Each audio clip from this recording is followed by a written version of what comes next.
السلام عليكم ورحمة الله تعالى وبركاته.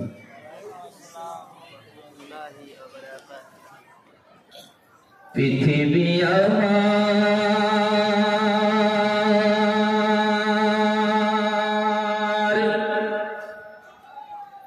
পৃথিবী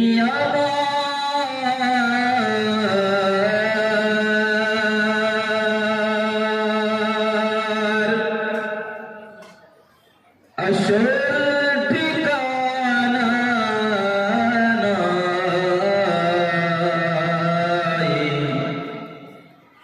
মরণের দিন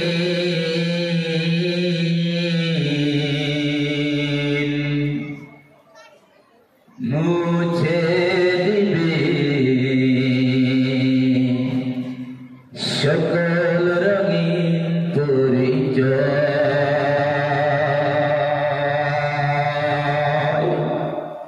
পৃথিবী তোমার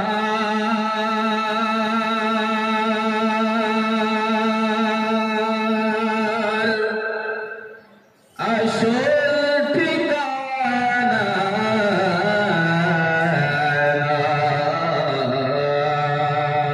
নয়, মরণের দিন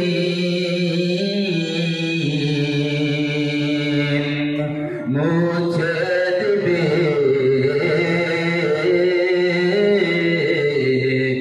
সকল রঙিন পরিচয়।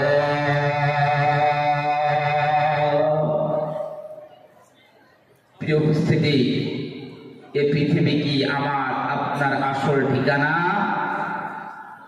মুখটা খুলে, একটু জবানটা খুলে বলুন, এই পৃথিবী আমার আর আপনার কি আসল ঠিকানা? এই পৃথিবী, কথা বলুন। যারা কথা বলছেন না তাদের মনে হয় এই পৃথিবীটা আসল ঠিকানা। এই পৃথিবী আমার আপনার আসল ঠিকানা নয়। এই পৃথিবী থেকে বিদায় নিয়েছে আমার আপনার পরপুরুষ। জোরে বলেন ঠিক কি ঠিক না?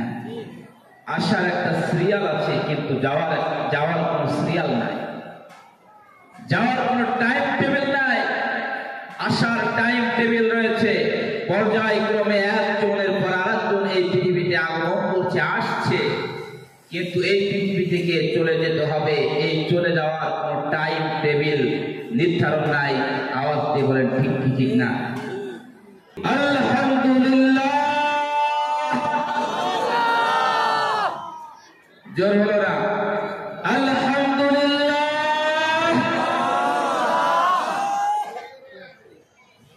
আলহামদুলিল্লাহ। দুরূদ ও সালাম পেশ করেছি রাসূলুল্লাহর শানে, সকলে বলছি সাল্লাল্লাহু আলাইহি ওয়াসাল্লাম। প্রিয় ভাইরা, আমি আজ অনেক কষ্ট করে আপনাদের সামনে এসেছি কোরআন থেকে দুটো কথা বলার জন্য, রাসূলের হাদিস থেকে কিছু কথা বলার জন্য।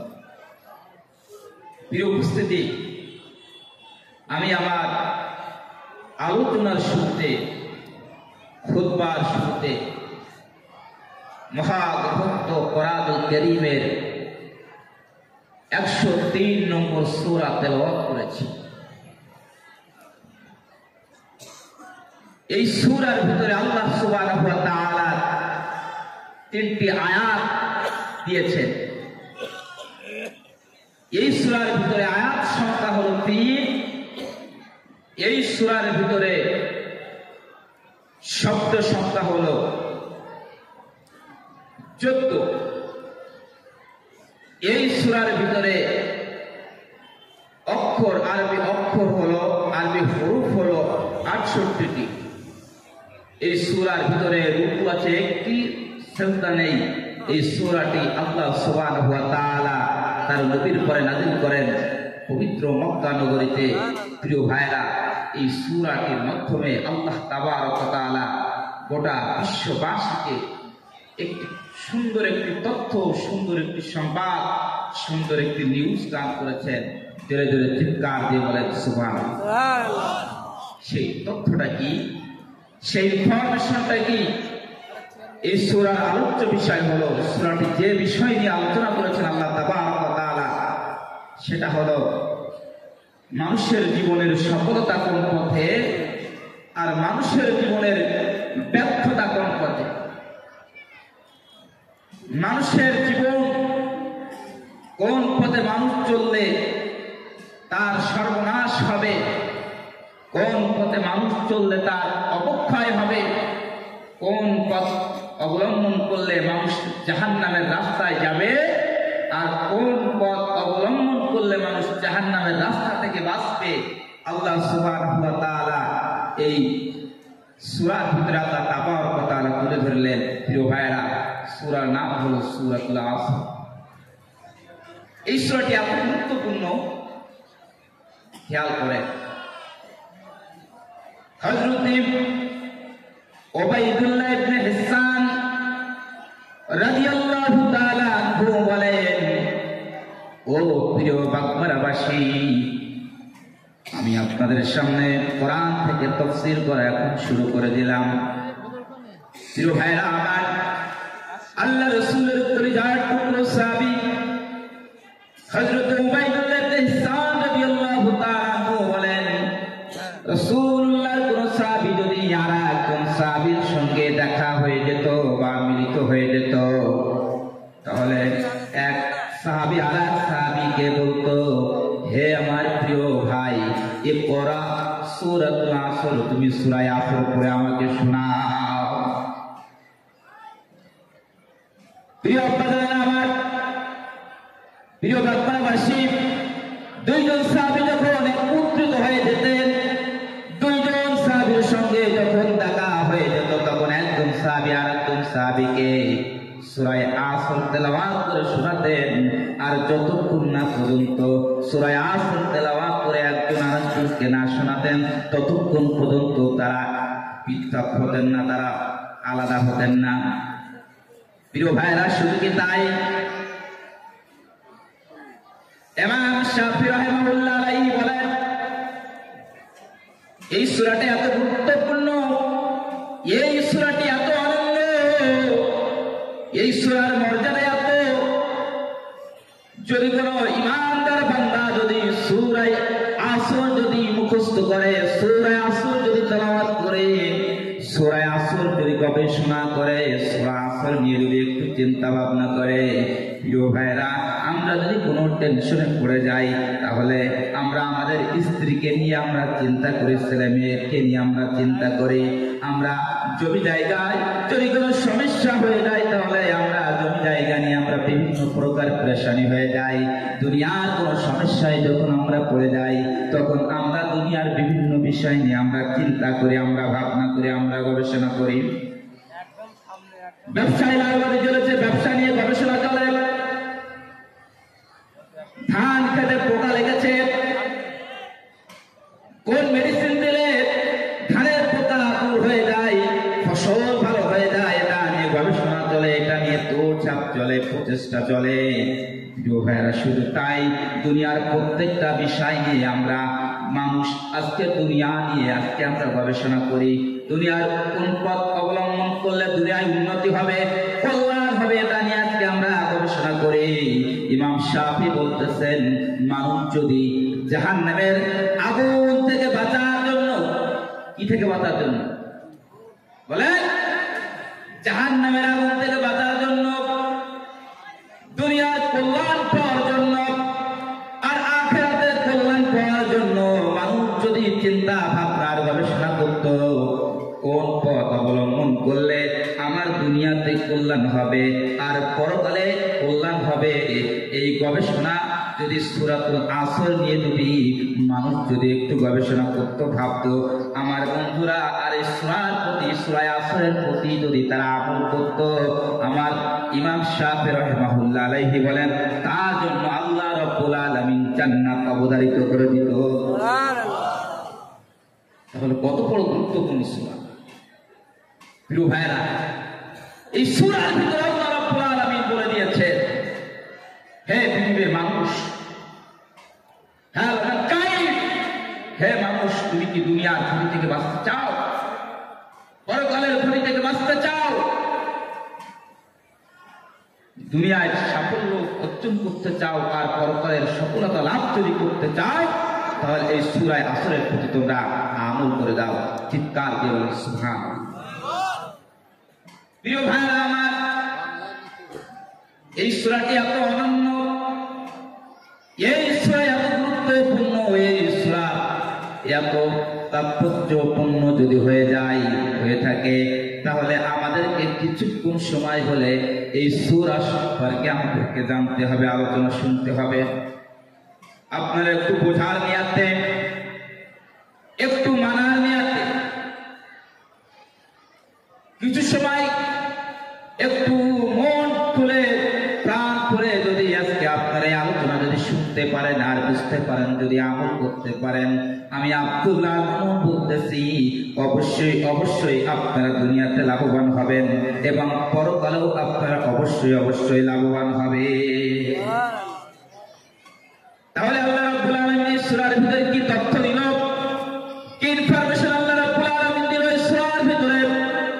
রব্বে কারীম কোরআনুল কারীমের সূরার ভিতরে 103 নম্বর সূরা সূরা আসরের ভিতরে আল্লাহ রাব্বুল আলামিন সুন্দর করে বলতেছেন, প্রিয় ভাইরা আমার সঙ্গে একটু আল্লাহর দেওয়া জবান দিয়ে, আল্লাহর দেওয়া জিহ্বা দিয়ে আমার বন্ধুরা একটু সকলে একটু তেলাওয়াত করি।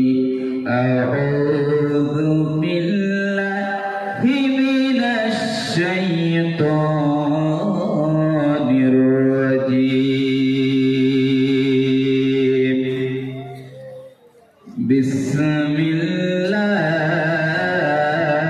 বিসমিল্লাহির রহমানির রহিম।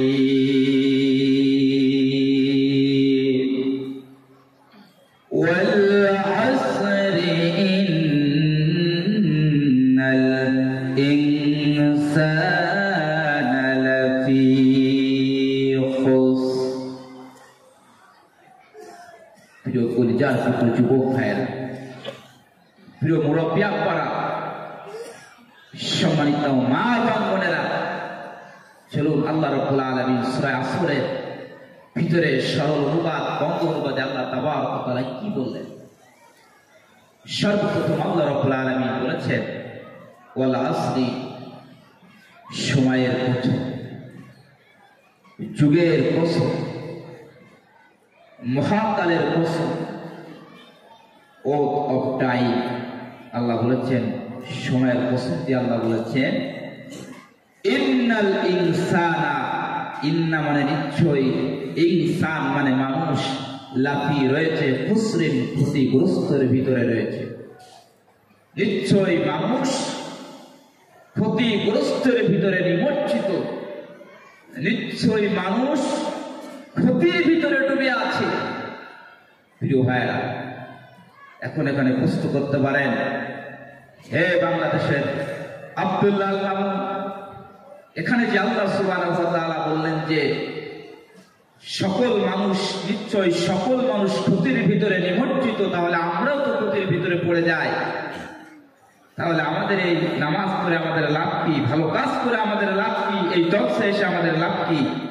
প্রিয় ভাইরা, আল্লাহ সুবহানাহু ওয়া তাআলা আপনাদের মনের প্রশ্নের উত্তর পরিষ্কার করে আপনাদের প্রশ্নের জবাব আল্লাহ সুবহানাহু ওয়া তাআলা সুন্দর করে তুলে ধরলেন পরবর্তী আয়াতে কারীমার ভিতরে, 3 নম্বর আয়াতে কারীমার ভিতরে রব্বি কারীম বলেন, আল্লাহ সুবহানাহু ওয়া তাআলা বলেন পৃথিবীর সকল মানুষ ক্ষতির ভিতরে নিমজ্জিত, কিন্তু আল্লাহ বলেন 4টা শ্রেণীর মানুষ ক্ষতি থেকে বেঁচে যাবে। খেয়াল করে শুনেন, কারা ক্ষতি থেকে বেঁচে গেছে? আল্লাহর কোরআনের ভাষা, আমার ভাষা নয়। ইল্লাল্লাযীনা আমানু, 1 নম্বরে আল্লাহ রাব্বুল আলামিন বলেন যারা ঈমান এনেছে তারা ক্ষতির হাত থেকে বেঁচে গেছে। ওয়া আমিলুস সলিহাতি, যারা নেক কাজ করে, দুনিয়ার জমিনে সৎ কাজ করে, আমার আল্লাহ বলেন তারা দুনিয়ার জমিন থেকে ক্ষতির হাত থেকে বেঁচে যাবে।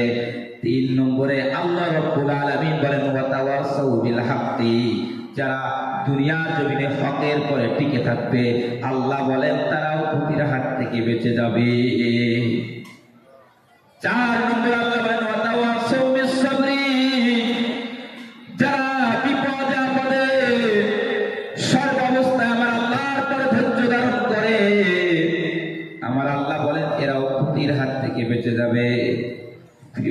কলিজার টুকরা ভাইরা, তাহলে ক্ষতি থেকে বাঁচতে গেলে আল্লাহ বলেন, এক হলো ঈমান, 2 নম্বর হলো ভালো কাজ, 3 নম্বর হলো সত্যের পরে হকের পরে টিকে থাকতে হবে, আর 4 নম্বর হলো বিপদে আপদে আপনাকে ধৈর্য ধারণ করতে হবে আল্লাহর পরে। তাহলে আপনি ক্ষতি থেকে বেঁচে যাবেন, আপনি দুনিয়ার ক্ষতি থেকে বেঁচে যাবেন, পরকালের ক্ষতি থেকে বেঁচে যাবেন।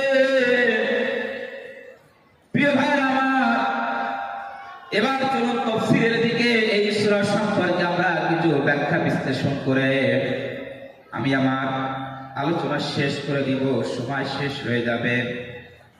তাহলে আল্লাহ রাব্বুল আলামিন এই সূরার প্রথমে ওয়াল আসরি, সময়ের কসম দিয়েছেন। কিসের কসম দিয়েছেন ভাইরা? ওয়াল আসরি, সময়ের কসম। একটু খেয়াল করেন, আল্লাহ রাব্বুল আলামিন মানব জাতির হেদায়েতের জন্য দীর্ঘ 23টি বছর ধরে আল্লাহ রাব্বুল আলামিন বিশ্বনবী মুহাম্মদুর রাসূলুল্লাহ সাল্লাল্লাহু আলাইহি ওয়াসাল্লামের উপরে কোরআনুল কারীম নাযিল করেছেন দীর্ঘ 23 বছর ধরে। আর এই দীর্ঘ 23 বছরে আল্লাহ রাব্বুল আলামিন মহানবী সাল্লাল্লাহু আলাইহি ওয়াসাল্লামের পরে 114 খানা সূরা নাযিল করেন। কয়খানা? 114 খানা। এই 114 খানা সূরার ভিতরে আল্লাহ রাব্বুল আলামিন বিভিন্ন সূরায় বিভিন্ন জিনিসের শপথ আল্লাহ রাব্বুল আলামিন দিয়েছেন। বিভিন্ন সূরার বিভিন্ন আয়াতে কারিমার ভিতরে সূরার শুরুতে আল্লাহ রাব্বুল আলামিন কসম করেছেন। একটু খেয়াল করেন, আল্লাহ রাব্বুল আলামিন সূরা 3-এর ভিতরে আল্লাহ রাব্বুল আলামিন 3 এবং জাইতুনের কসম করেছেন, শপথ করেছেন। যেমনি ভাবে আল্লাহ বলেন, ওয়াত-তিনি ওয়াজ-যাইতুন ওয়া তুরি সিনিনা ওয়া হাযাল বালাদিল আমিন। আল্লাহ সুবহানাহু ওয়া তাআলা সূরা 3-এর ভিতরে 3 এবং জাইতুন ফলের শপথ করলেন। অনুরূপভাবে আল্লাহ সূরা দুহার ভিতরে বলেন, ওয়াদ-দুহা ওয়াল-লাইলি ইযা সাজা মা ওয়াদ্দাআকা রাব্বুকা ওয়া মা ক্বালা। এমনি করে আল্লাহ রাব্বুল আলামিন কোরআন পাকের বিভিন্ন সূরার মধ্যে আল্লাহ রাব্বুল আলামিন বিভিন্ন জিনিসের কসম করেছেন। প্রিয় ভাইরা, আল্লাহ রাব্বুল আলামিন যদি কোন সূরার প্রথমে যদি আল্লাহ কসম করে থাকে, শপথ করে থাকে, আপনারা বুঝে নেবেন যে আল্লাহ রাব্বুল আলামিন এই বিষয়ের পরে গুরুত্ব আরোপ করেছেন। এই বিষয়টাকে মহা আকারে বিশাল গুরুত্ব দিয়ে বিষয়টাকে আল্লাহ রাব্বুল আলামিন দেখেছেন। প্রিয় ভাইরা আমার, আল্লাহ রাব্বুল আলামিন সূরা আসরের প্রথমে আল্লাহ রাব্বুল আলামিন সময়ের কসম দিয়েছেন। তার মানে এই সময়টা হলো মানুষের জীবনের সবচেয়ে বড় একটা গুরুত্বপূর্ণ বিষয়।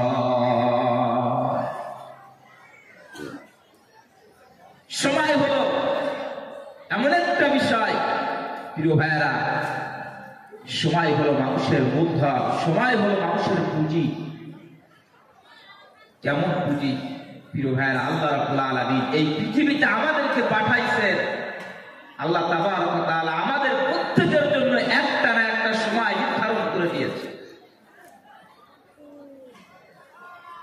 এই পৃথিবীতে আল্লাহ আপনারা পাঠাইছেন, আমারে পাঠাইছেন। আল্লাহ রাব্বুল আলামিন একটা জীবন আমাদেরকে দিয়েছে। এই জীবনের টাইম আল্লাহ নির্ধারণ করে দিয়েছে। আল্লাহ রাব্বুল আলামিন কারোর জীবনটাকে কারোর জীবনে আল্লাহ 50 বছর হায়াত দিয়েছে, কারোর জীবনে আল্লাহ 60 বছর হায়াত দিয়েছে, কারোর জীবনে আল্লাহ রাব্বুল আলামিন 70 বছর হায়াত দিয়েছে। এইভাবে আল্লাহ রাব্বুল আলামিন মানুষের জীবনে একটা হায়াতের লিমিট দিয়ে আল্লাহ রাব্বুল আলামিন এই পৃথিবীতে আল্লাহ মানুষকে পাঠিয়েছেন। যারা বলেন ঠিক কি ঠিক না? প্রিয় ভাইরা, মানুষের জীবন হলো কয়েকটি সেকেন্ডের নাম, কয়েক হাজার সেকেন্ডের সমষ্টি হলো মানুষের জীবন। কয়েক মিনিটের সমষ্টি হলো মানুষের জীবন, কয়েক হাজার দিনের সমষ্টি হলো মানুষের জীবন, কয়েক সপ্তাহের সমষ্টি হলো মানুষের জীবন, কয়েক মাসের সমষ্টি হলো মানুষের জীবন, কয়েক বছরের সমষ্টি হলো মানুষের জীবন, কয়েকটা সালের সমষ্টি হলো মানুষের জীবন। আওয়াজ দিয়ে বলেন ঠিক কি ঠিক না?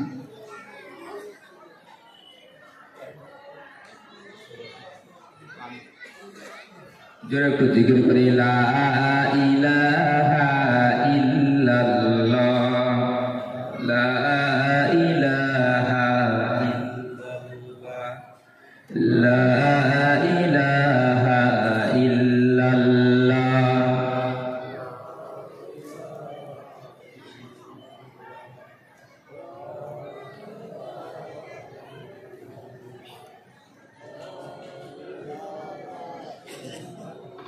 লা ইলাহা ইল্লাল্লাহ। রাসূল আমার ভালোবাসা, রাসূল আমার ভালোবাসা, রাসূল আমার প্রেম বিরহের মূল আলোচনা, রাসূল আমার কাজে করবে মূল অনুপ্রেরণা। প্রিয় ভাইরা, আমার যে কথা বলছিলাম, মানুষের জীবন খুব ক্ষণিকের। আবার একজন বলেন, একজন আল্লাহর ওলি বলেন, মানুষের জীবন হলো একটি শ্বাস আর একটা প্রশ্বাসের নাম। একটু খেয়াল করেন, যারা বুদ্ধিমান আছেন তারা বুঝবেন, মানুষের জীবন হলো একটা শ্বাস গ্রহণ আর একটা নিঃশ্বাস ত্যাগ করা। আমার বন্ধুরা, আপনার দেহ থেকে যদি শ্বাস বন্ধ হয়ে যায়, শ্বাস গ্রহণ করা যদি আপনার জন্য, যদি আপনার দেহ যদি শ্বাস গ্রহণ না করে, অক্সিজেন যদি গ্রহণ না করে, আর যদি নিঃশ্বাস যদি বের না করে, তাহলে বলেন আপনার শরীরের কি কোনো মূল্য আছে? আপনার কোনো মূল্য আছে? অর্থাৎ মানুষের জীবন হলো একটা শ্বাস আর একটা প্রশ্বাসের নাম। শ্বাস ফুরিয়ে যাবে, দম ফুরিয়ে যাবে। হাইরে মানুষ, হাইরে মানুষ, রঙিন ফানুষ। আজকে আমরা দুনিয়াতে আসছি, দমটা যদি ফুরিয়ে যায় তাহলে আমার আপনার কোনো দাম নাই। দমটা যখন ফুরিয়ে যাবে তখন আমার আর আপনার এই পৃথিবীর বুকে এক বিন্দু পরিমাণ দাম নাই। সঙ্গে সঙ্গে মসজিদের মাইক থেকে আবার আর আপনার নাম সেদিন ঘোষণা হয়ে যাবে। একদিন তোমারই নাম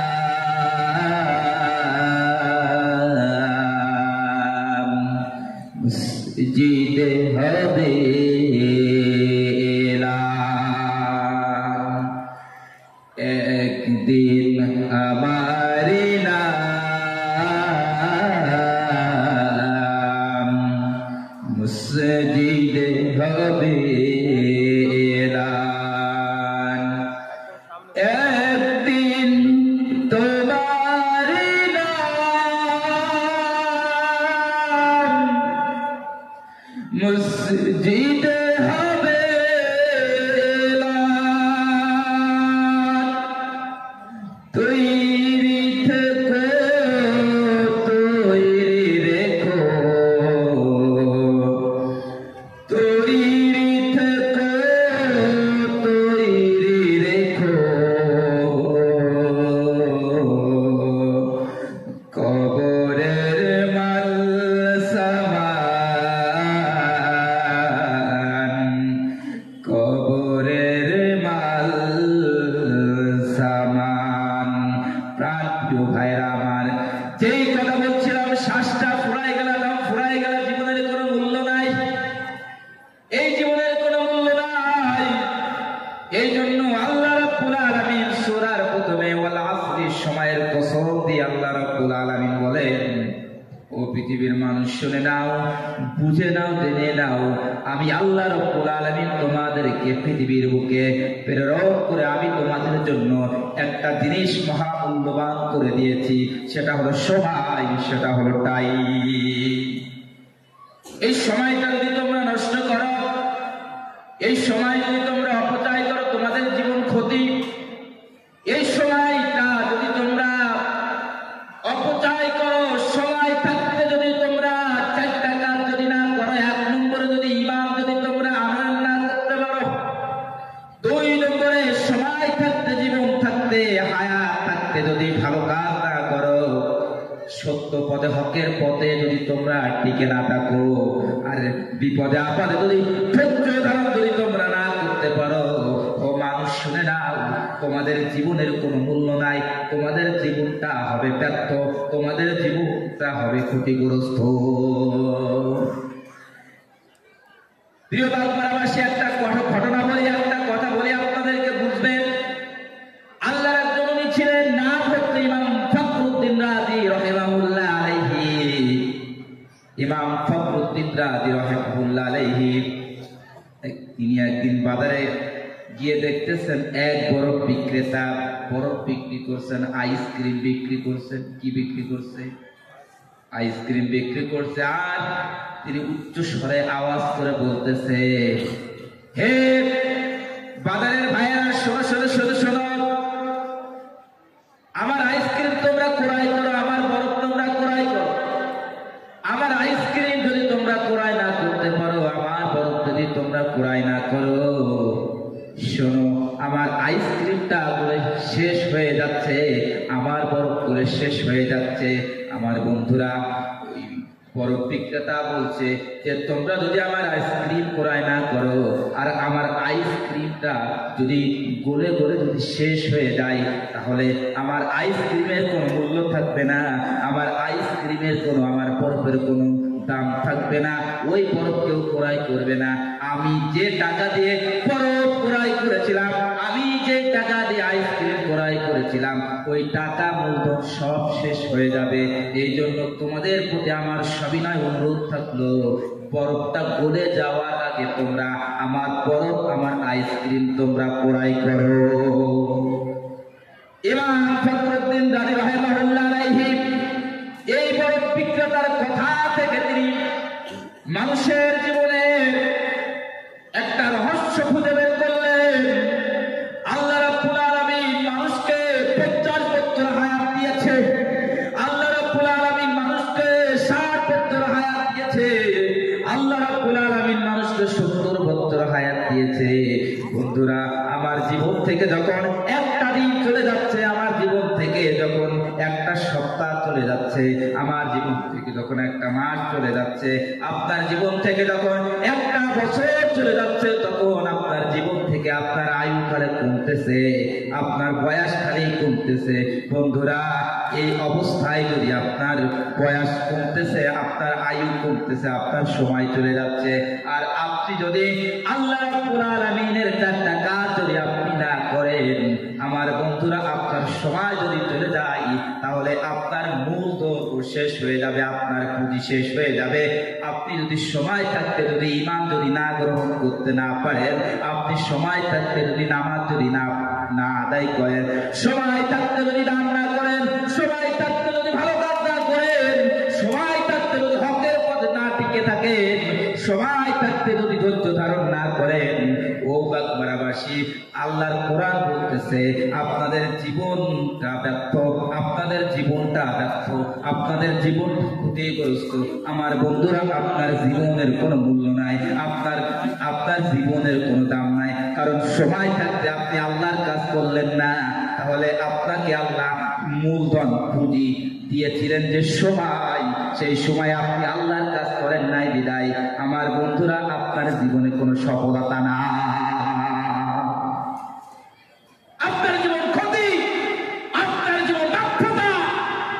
থাকতে পারে আপনার হাজার হাজার বিঘা প্রপার্টি, থাকতে পারে আপনার ব্যাংক ভর্তি টাকা, থাকতে পারে আপনার ক্ষমতা, কিন্তু আল্লাহর কোরআন বলতেছে 4টা কাজ পৃথিবীর মানুষ যদি তোমরা না করতে পারো, 1 হচ্ছে ঈমান, 2 নম্বর ভালো কাজ, 3 নম্বর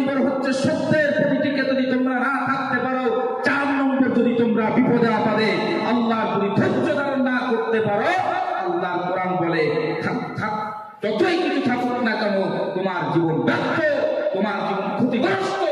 চিৎকার দিয়ে আওয়াজ দিয়ে বলেন ঠিক কি ঠিক না? প্রিয় ভাইরা আমার, ইসলামের প্রথম খলিফা নাম হলো আমিরুল মুমিনিন। আল্লাহ রাব্বুল আলামিন এই দুনিয়াতে 10 জন সাহাবীকে আল্লাহ রাব্বুল আলামিন জান্নাতের সুসংবাদ দিয়েছিলেন। তার প্রথম নম্বর সাহাবী হলো হযরতে আবু বকর সিদ্দিক রাদিয়াল্লাহু তাআলা আনহু। আপনারা জানেন কি? The first Khalifa of Islam, ইসলামের প্রথম খলিফা হযরতে আবু বকর সিদ্দিক রাদিয়াল্লাহু তাআলা। হারা গুহায় রাসূলুল্লাহ যখন ওহী প্রাপ্ত হলেন, হারা গুহায় রাসূলুল্লাহ যখন জিবরাইল আলাইহিস সালাতু ওয়াস সালাম যখন ওহী নিয়ে আসলো রাসূলুল্লাহর কাছে, আমার বন্ধুরা, সর্বপ্রথম আল্লাহর নবী প্রাপ্তবয়স্কদের ভিতরে দাওয়াত দিলেন হযরত আবু বকর সিদ্দিক রাদিয়াল্লাহু আনহুর কাছে। আর আবু বকর রাদিয়াল্লাহু তাআলা আনহু বলেন এমন একজন সাহাবী যিনি প্রাপ্তবয়স্কদের মধ্যে সর্বপ্রথম ইসলাম গ্রহণ করেছেন, হযরত আবু বকর সিদ্দিক রাদিয়াল্লাহু তাআলা আনহু। হযরত আবু বকর রাদিয়াল্লাহু আনহু এমন একজন সাহাবী যে আবু বকর রাদিয়াল্লাহু আনহু ইসলাম গ্রহণ করার পরে হযরত আবু বকর রাদিয়াল্লাহু তাআলা 40,000 স্বর্ণ মুদ্রা দিরহাম ছিল।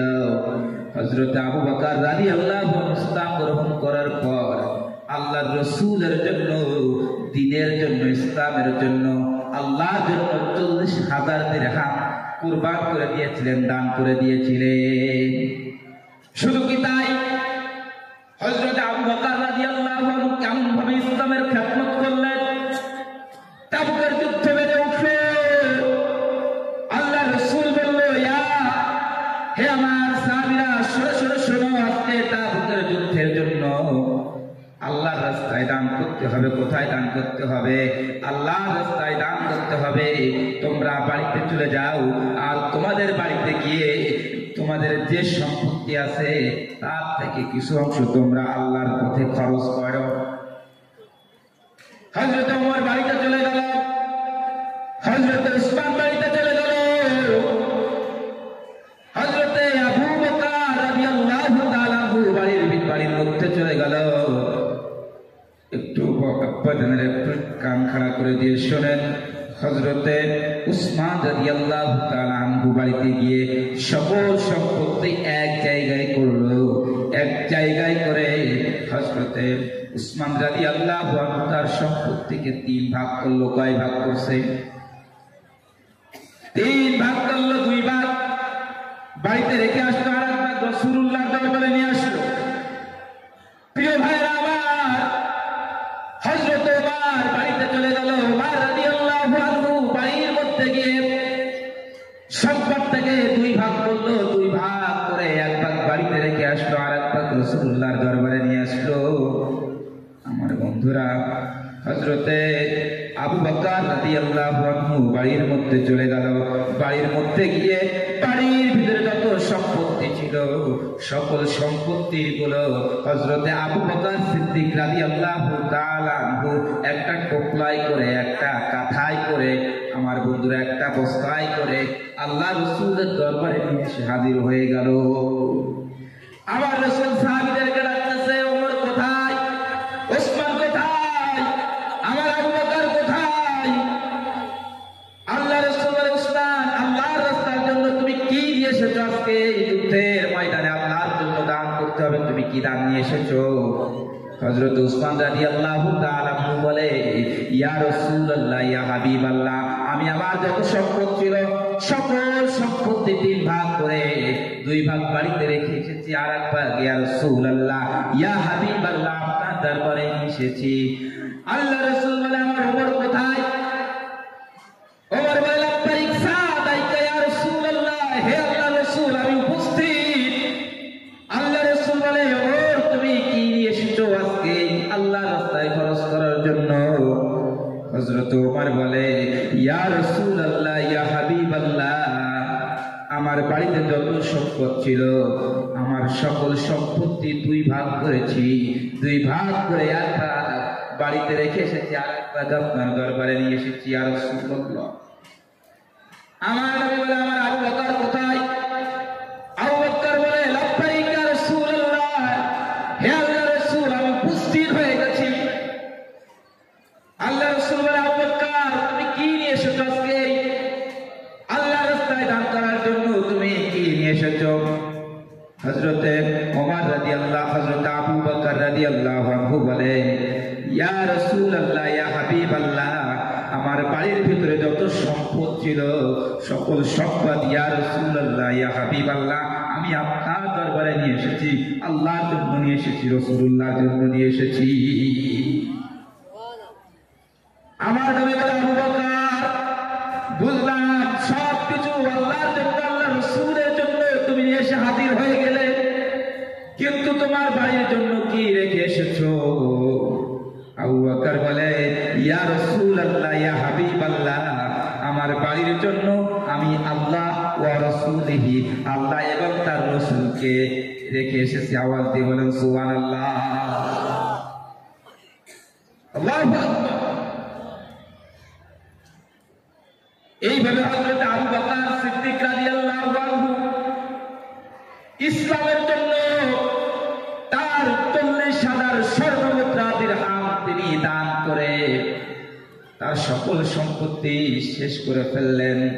আমার বন্ধুরা, শুধু কি তাই, আল্লাহর রাসূল সাল্লাল্লাহু আলাইহি ওয়াসাল্লাম যখন হযরত আবু বকর সিদ্দিক রাদিয়াল্লাহু তাআলা কে ডাকেন, সঙ্গে সঙ্গে হযরত আবু বকর সিদ্দিক রাদিয়াল্লাহু আনহু উপস্থিত হয়ে যায়। আমার বন্ধুরা, মক্কার জমিনে মক্কার কাফেররা আবু জাহেল, উতবা, সাইবা, আবু লাহাবেরা যখন রাসূলুল্লাহ সাল্লাল্লাহু আলাইহি ওয়াসাল্লামকে হত্যা করার ষড়যন্ত্র করলো, দারুন নাদা বৈঠক বসলো। আমার আল্লাহ জিবরাইলকে ডাক দিয়ে বললেন, জিবরাইল চলে যাও, চলে যাও, আমার নবীর কাছে চলে যাও, আর বলো, হে রাসূল, আল্লাহ রাব্বুল আলামিন এই মুহূর্তে এই অবস্থায় আপনাকে এই মক্কা ছেড়ে মদিনার দিকে হিজরত করতে বলেছেন। আমার নবী যখন হিজরতের এই সংবাদ পেল, সঙ্গে সঙ্গে আবু বকরের বাড়ি গিয়ে আবু বকর রাদিয়াল্লাহু তাআলা দরজায় একটি মাত্র আঘাত করার সঙ্গে সঙ্গে হযরত আবু বকর সিদ্দিক রাদিয়াল্লাহু তাআলা বলে, লাব্বাইক ইয়া রাসূলুল্লাহ, হে আল্লাহর রাসূল, আমি উপস্থিত, আমি হাজির। কেমন ভালোবাসছে হযরত আবু বকর সিদ্দিক রাদিয়াল্লাহু আনহু রাসূল। আমার বন্ধুরা,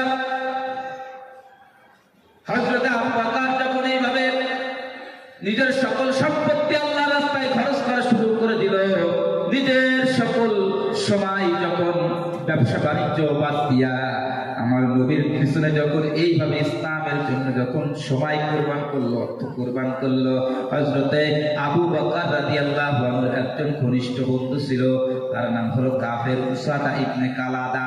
নাম কি? উসাদা ইবনে কালাদা। আমার বন্ধুরা, এই উসাদা ইবনে কালাদা আবু বকর রাদিয়াল্লাহু আনহুর সাথে একটা ঘনিষ্ঠ সম্পর্ক থাকার কারণে প্রতিনিয়ত আবু বকর রাদিয়াল্লাহু তাআলা আনহুর বাড়ি গমন করত, যাতায়াত করত। প্রিয় ভাইরা আমার, গিয়ে বলতো, আবু বকর, ও আবু বকর, তুমি তো ইসলামের জন্য যেইভাবে তুমি তোমার সময় কুরবান করতেছো, তোমার অর্থ যেইভাবে আল্লাহর জন্য, আল্লাহ রাসূলের জন্য দান করতেছো, আবু বকর, শোনো শোনো শোনো, এইভাবে যদি তোমার অর্থ যদি আল্লাহর রাস্তায় যদি খরচ করো, এইভাবে যদি তুমি ব্যবসা বাণিজ্য বন্ধ করে দিয়ে যদি তুমি মুহাম্মাদুর রাসূলুল্লাহ সাল্লাল্লাহু আলাইহি ওয়াসাল্লামের জন্য যদি সময় ব্যয় করো, একেবারে তো তোমার ব্যবসা বাণিজ্যের মূলধন তো শেষ করে ফেলছো। আর ব্যবসা বাণিজ্য বন্ধ রেখে যদি তুমি মুহাম্মদ সাল্লাল্লাহু আলাইহি ওয়াসাল্লামের পিছনে পিছনে করে যদি সময় নষ্ট করো, তাহলে তোমার ব্যবসা বাণিজ্য শেষ, তোমার দুনিয়াও শেষ। আমার বন্ধুরা, এইভাবে চলতে লাগলে তুমি তো দুনিয়ার ভিতরে সবচেয়ে বড় ক্ষতিগ্রস্ত ব্যক্তিতে পরিণত হয়ে যাবে। এই কথা যখন উসাদ ইবনে কালাদা আবু বকরকে বলে, হযরত আবু বকর বলে, হে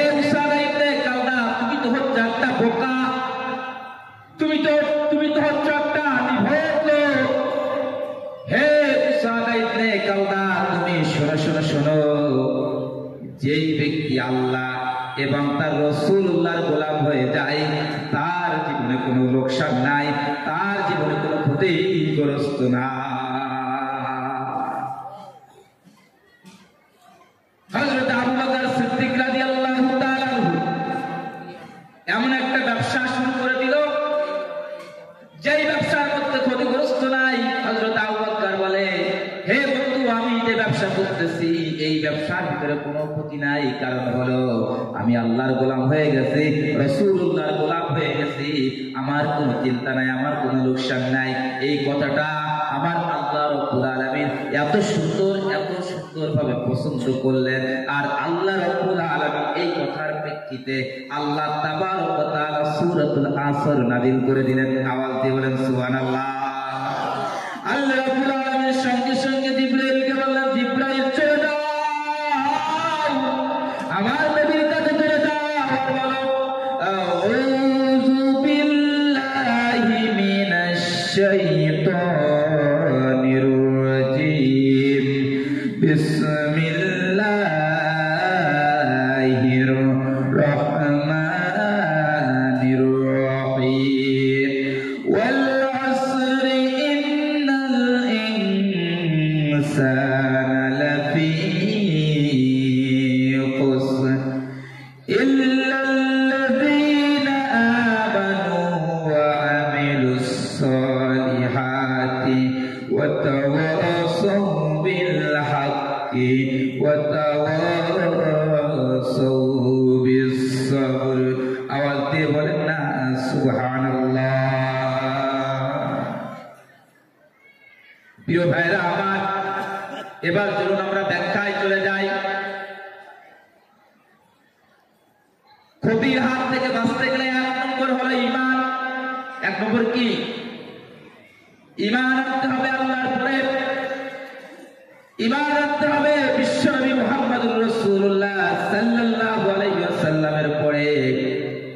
আপনি যদি ঈমান আনতে পারেন, আল্লাহ রাব্বুল আলামিন বলতেছে, তাহলে আপনি ক্ষতির হাত থেকে বেঁচে যাবেন। কিসের হাত থেকে বেঁচে যাবেন? ক্ষতির হাত থেকে বেঁচে যাবেন। আমার বন্ধুরা, ঈমান জিনিসটা কি? আজকে ঈমান জিনিসটাও আমরা অনেকেই বুঝি না। অনেকেই বুঝি ঈমান হলো শুধু বিশ্বাসের নাম। কিসের নাম? বিশ্বাসের নাম। কিন্তু আল্লাহর কোরআন থেকে সংজ্ঞা দিতে হবে ঈমানদার কারা, ঈমানের পরিচয়টা কি। আল্লাহ বলেন, ইন্নামাল মুমিনুনা আল্লাযীনা আমানু বিল্লাহি ওয়া রাসূলিহি সুম্মা লাম ইয়ারতাব ওয়া জাহাদু বিআমওয়ালিহিম ওয়া আনফুসিহিম ফি সাবিলিল্লাহ উলাইকা হুমুস সাদিকুন। আমার আল্লাহ বলেন, দুনিয়ার ক্ষতি থেকে যদি বাঁচতে চাও, পরকালের ক্ষতি থেকে যদি তোমরা বাঁচতে চাও, 1 নম্বর ঈমান আনতে হবে আল্লাহর পরে। আমানু বিল্লাহি ওয়া রাসূলিহি। কার পরে ঈমান আনতে হবে? আল্লাহর পরে ঈমান আনতে হবে। ওয়া রাসূলিহি, রাসূলুল্লাহর পরে ঈমান আনতে হবে। এরপরে আল্লাহ রাব্বুল আলামিন বলেন, ঈমান এনেছেন আল্লাহর পরে, ঈমান এনেছেন রাসূলুল্লাহর পরে। আল্লাহ বলেন, সুম্মা লাম ইয়ারতাব। ঈমান আনার পরে আপনি যদি সন্দেহ করেন, সংশয় করেন, ঈমান আনার পরে যদি আপনার কলিজার ভিতরে যদি খটকা থাকে, আমার বন্ধুরা, আল্লাহর কোরআন বলে আপনি ঈমানদার হতে পারবেন না। কি হতে পারবেন না? ঈমানের পথে অবিচল রেখে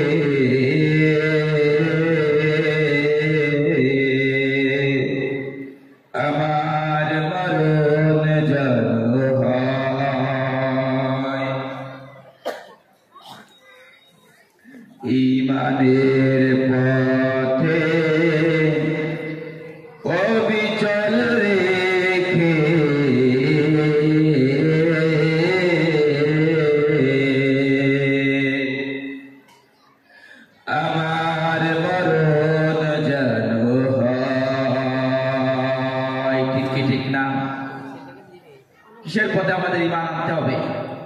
ইমানের পথে অবিচল থাকতে হবে। আর এই অবস্থায় যদি আপনি মৃত্যুবরণ করেন তাহলে আপনার জন্য জান্নাত অবধারিত। এই জন্য আল্লাহ বলেন ঈমান আনবা আল্লাহর পরে, রাসূলুল্লাহর পরে, এরপরে আর তৃতীয় শব্দ তুমি করতে পারবে না। আমার বন্ধুরা, আপনি ঈমান এনেছেন আল্লাহর পরে, জবান দিয়ে আল্লাহর স্বীকার করেছেন।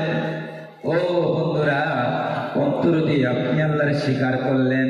স্বীকার করার সঙ্গে সঙ্গে আপনি এক বিন্দু পরিমাণ আপনি আল্লাহ এবং রাসূলুল্লাহর প্রতি আপনি সন্দেহ পোষণ করতে পারবেন না। আমার আল্লাহ কোরআনুল কারীমের অন্যত্র সুন্দর করে আল্লাহ রাব্বুল আলামিন বলতেছেন যে ইন্নাল্লাযীনা ক্বালু রাব্বুনাল্লাহ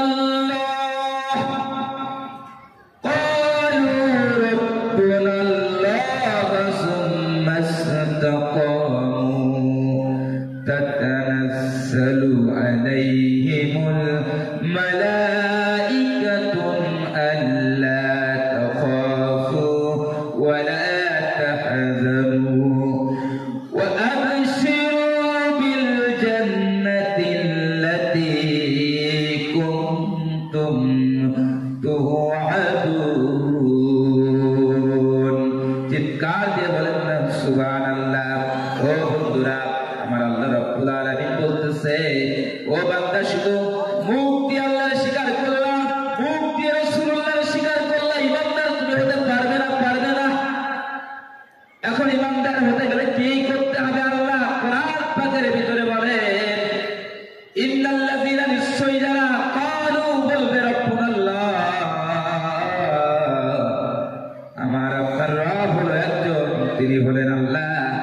এরপরে আল্লাহ বলেন, যে আল্লাহরে আপনি স্বীকার করলেন, যে আল্লাহরে আপনি অন্তর দিয়ে মানলেন, আমার আল্লাহ বলেন তুমি ওই আমার পরে যদি অবিচল ভাবে টিকে থাকতে পারো তাহলে তুমি ইমানদার হয়ে যাবে। প্রিয় ভাইরা, আমরা ইমান এনেছি আল্লাহর পরে, রাসূলুল্লাহর পরে।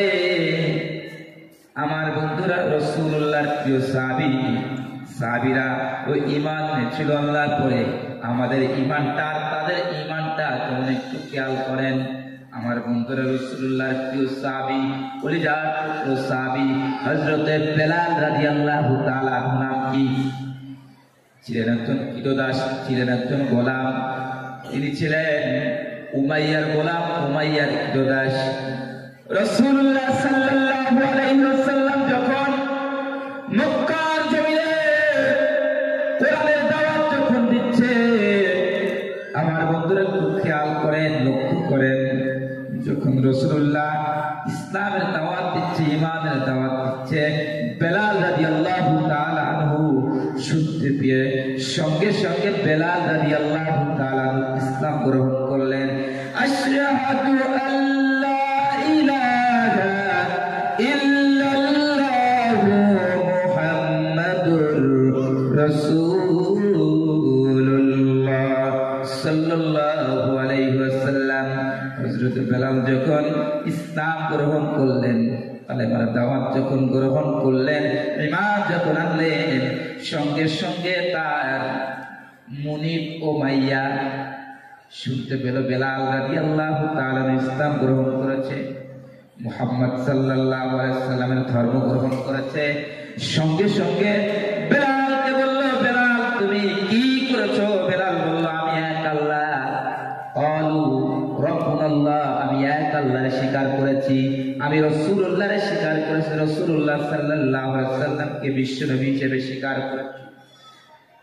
উমাইয়া বলল, বেলাল তুমি কি জানো এর পরিণামটা কি কত বড় ভয়ঙ্কর? বেলাল বলল, হ্যাঁ জানি। উমাইয়া বলল, বেলাল রে, এখনো সময় আছে, ঈমান ছেড়ে দাও, ইসলাম ছেড়ে দাও, আল্লাহর ছেড়ে দাও, রাসূলুল্লাহর ছেড়ে দাও। হযরত বেলাল বলল, সম্ভব না, ইম্পসিবল, আমি ইসলাম ত্যাগ করতে পারবো না, আমি রাসূলুল্লাহর ত্যাগ করতে পারবো না, আমি যে আল্লাহর পরে ঈমান এনেছি, ঈমান আমি ছাড়তে পারবো না। প্রিয় মুসলমান ভাইরা, ও বাংলাবাসী, শুধু কি তাই? হযরত বেলালকে এত চাপ দেওয়া হলো, নিম্ন চাপ দেওয়া হলো, তারপরে বেলাল রাদিয়াল্লাহু তাআলা আনহু ইসলাম ছাড়লেন না। এরপরে বেলাল রাদিয়াল্লাহু তাআলা আনহুকে উত্তপ্ত মরুভূমির উপরে শোয়াইয়া দেওয়া হলো। উত্তপ্ত মরুভূমির উপরে শোয়াইয়া দিয়া বেলাল রাদিয়াল্লাহু তাআলা আনহুর বুকের উপর পাথরটা চাপা দেওয়া হলো। দিয়ে বলল, বেলাল রে, ও বেলাল, এখনো সময় আছে, ইসলাম ছেড়ে দাও, ঈমান ছেড়ে দাও, আল্লাহ ছেড়ে দাও, মুহাম্মদুর রাসূলুল্লাহ ছেড়ে দাও। বেলাল একটা বাক্য আওয়াজ করলো, আশহাদু আল্লা ইলাহা ইল্লাল্লাহু মুহাম্মাদুর রাসূলুল্লাহ।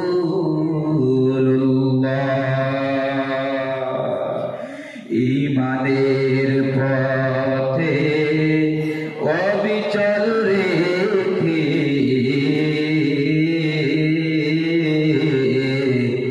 আমার মরণ যেন হয়। ঈমানের পথে অবিচল রেখে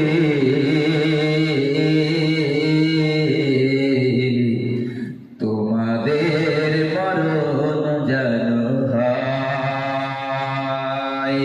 জোরে লা ইলাহা ইল্লাল্লাহ, লা ইলাহা ইল্লাল্লাহ, লা ইলাহা ইল্লাল্লাহ, লা ইলাহা ইল্লাল্লাহ। আল্লাহ নামের জিকির করছে যারা,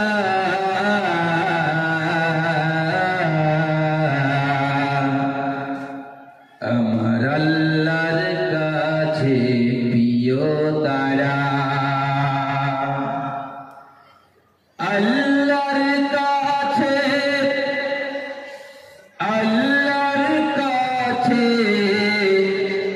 প্রিয় যারা,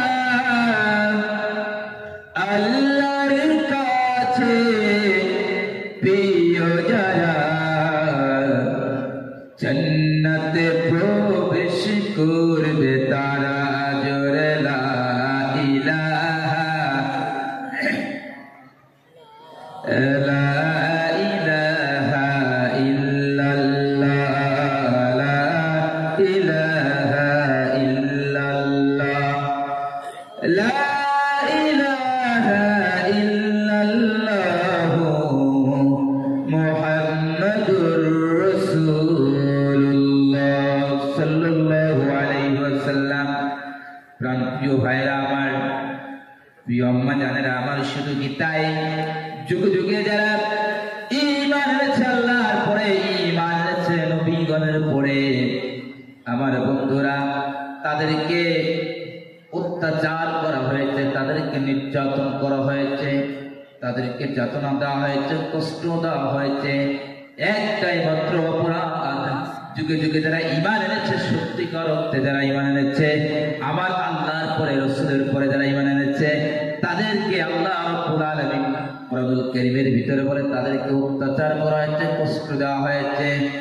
ওয়া মা নাকুমু মিনহুম ইল্লা আন ইউমিনু বিল্লাহিল আজিজিল হামিদ। আমার বন্ধুরা, ফিরআউনের স্ত্রীর নাম হলো আসিয়া। এই আসিয়া যখন ঈমান আনলো আল্লাহর পরে, ফিরআউন বলল, ও আসিয়া, তুমি কার পরে ঈমান এনেছো? ফিরআউন, আসিয়া তুমি কার পরে ঈমান এনেছো? ফিরআউনকে আসিয়া বলল, আমি ঈমান এনেছি একমাত্র আল্লাহ রাব্বুল আলামিনের পরে। বন্ধুরা আমার, এই কথা যখন আসিয়া বলল, সঙ্গে সঙ্গে আসিয়া পরে অত্যাচার নেমে আসলো, নির্যাতন নেমে আসলো। আসিয়াকে তক্তের পর শোয়া দিয়ে ফিরআউন বলল, ও আসিয়া, তুমি যে আল্লাহর পরে ঈমান এনেছো, এখন সময় আছে, তুমি ঈমানটা ছেড়ে দাও।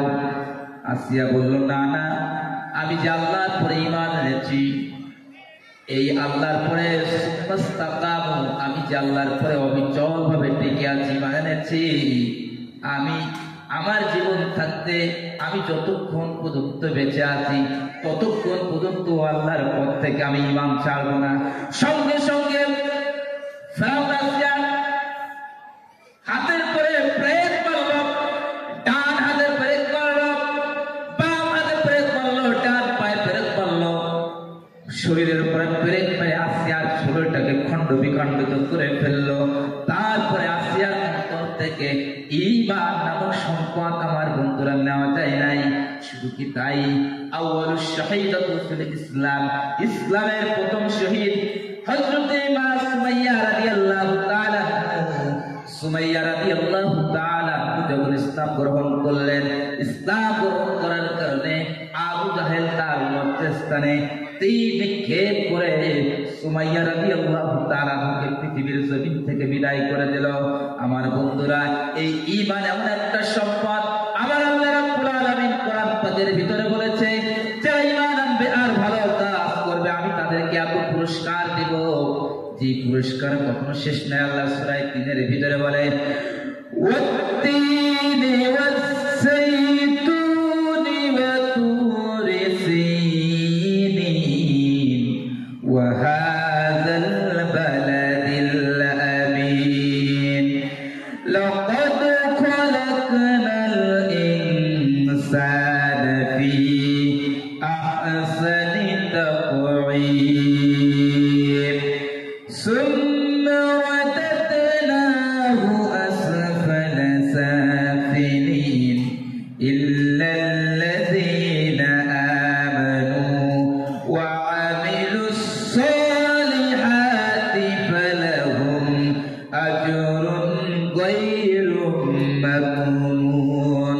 আমার আল্লাহ বলে, দুনিয়ার বুকে যারা হযরতে ফেরাউনের মতো কষ্ট সহ্য করে ঈমান আনবে, যারা সুমাইয়া রাদিয়াল্লাহু তাআলার মতো কষ্ট সহ্য করে যারা ঈমান আনবে,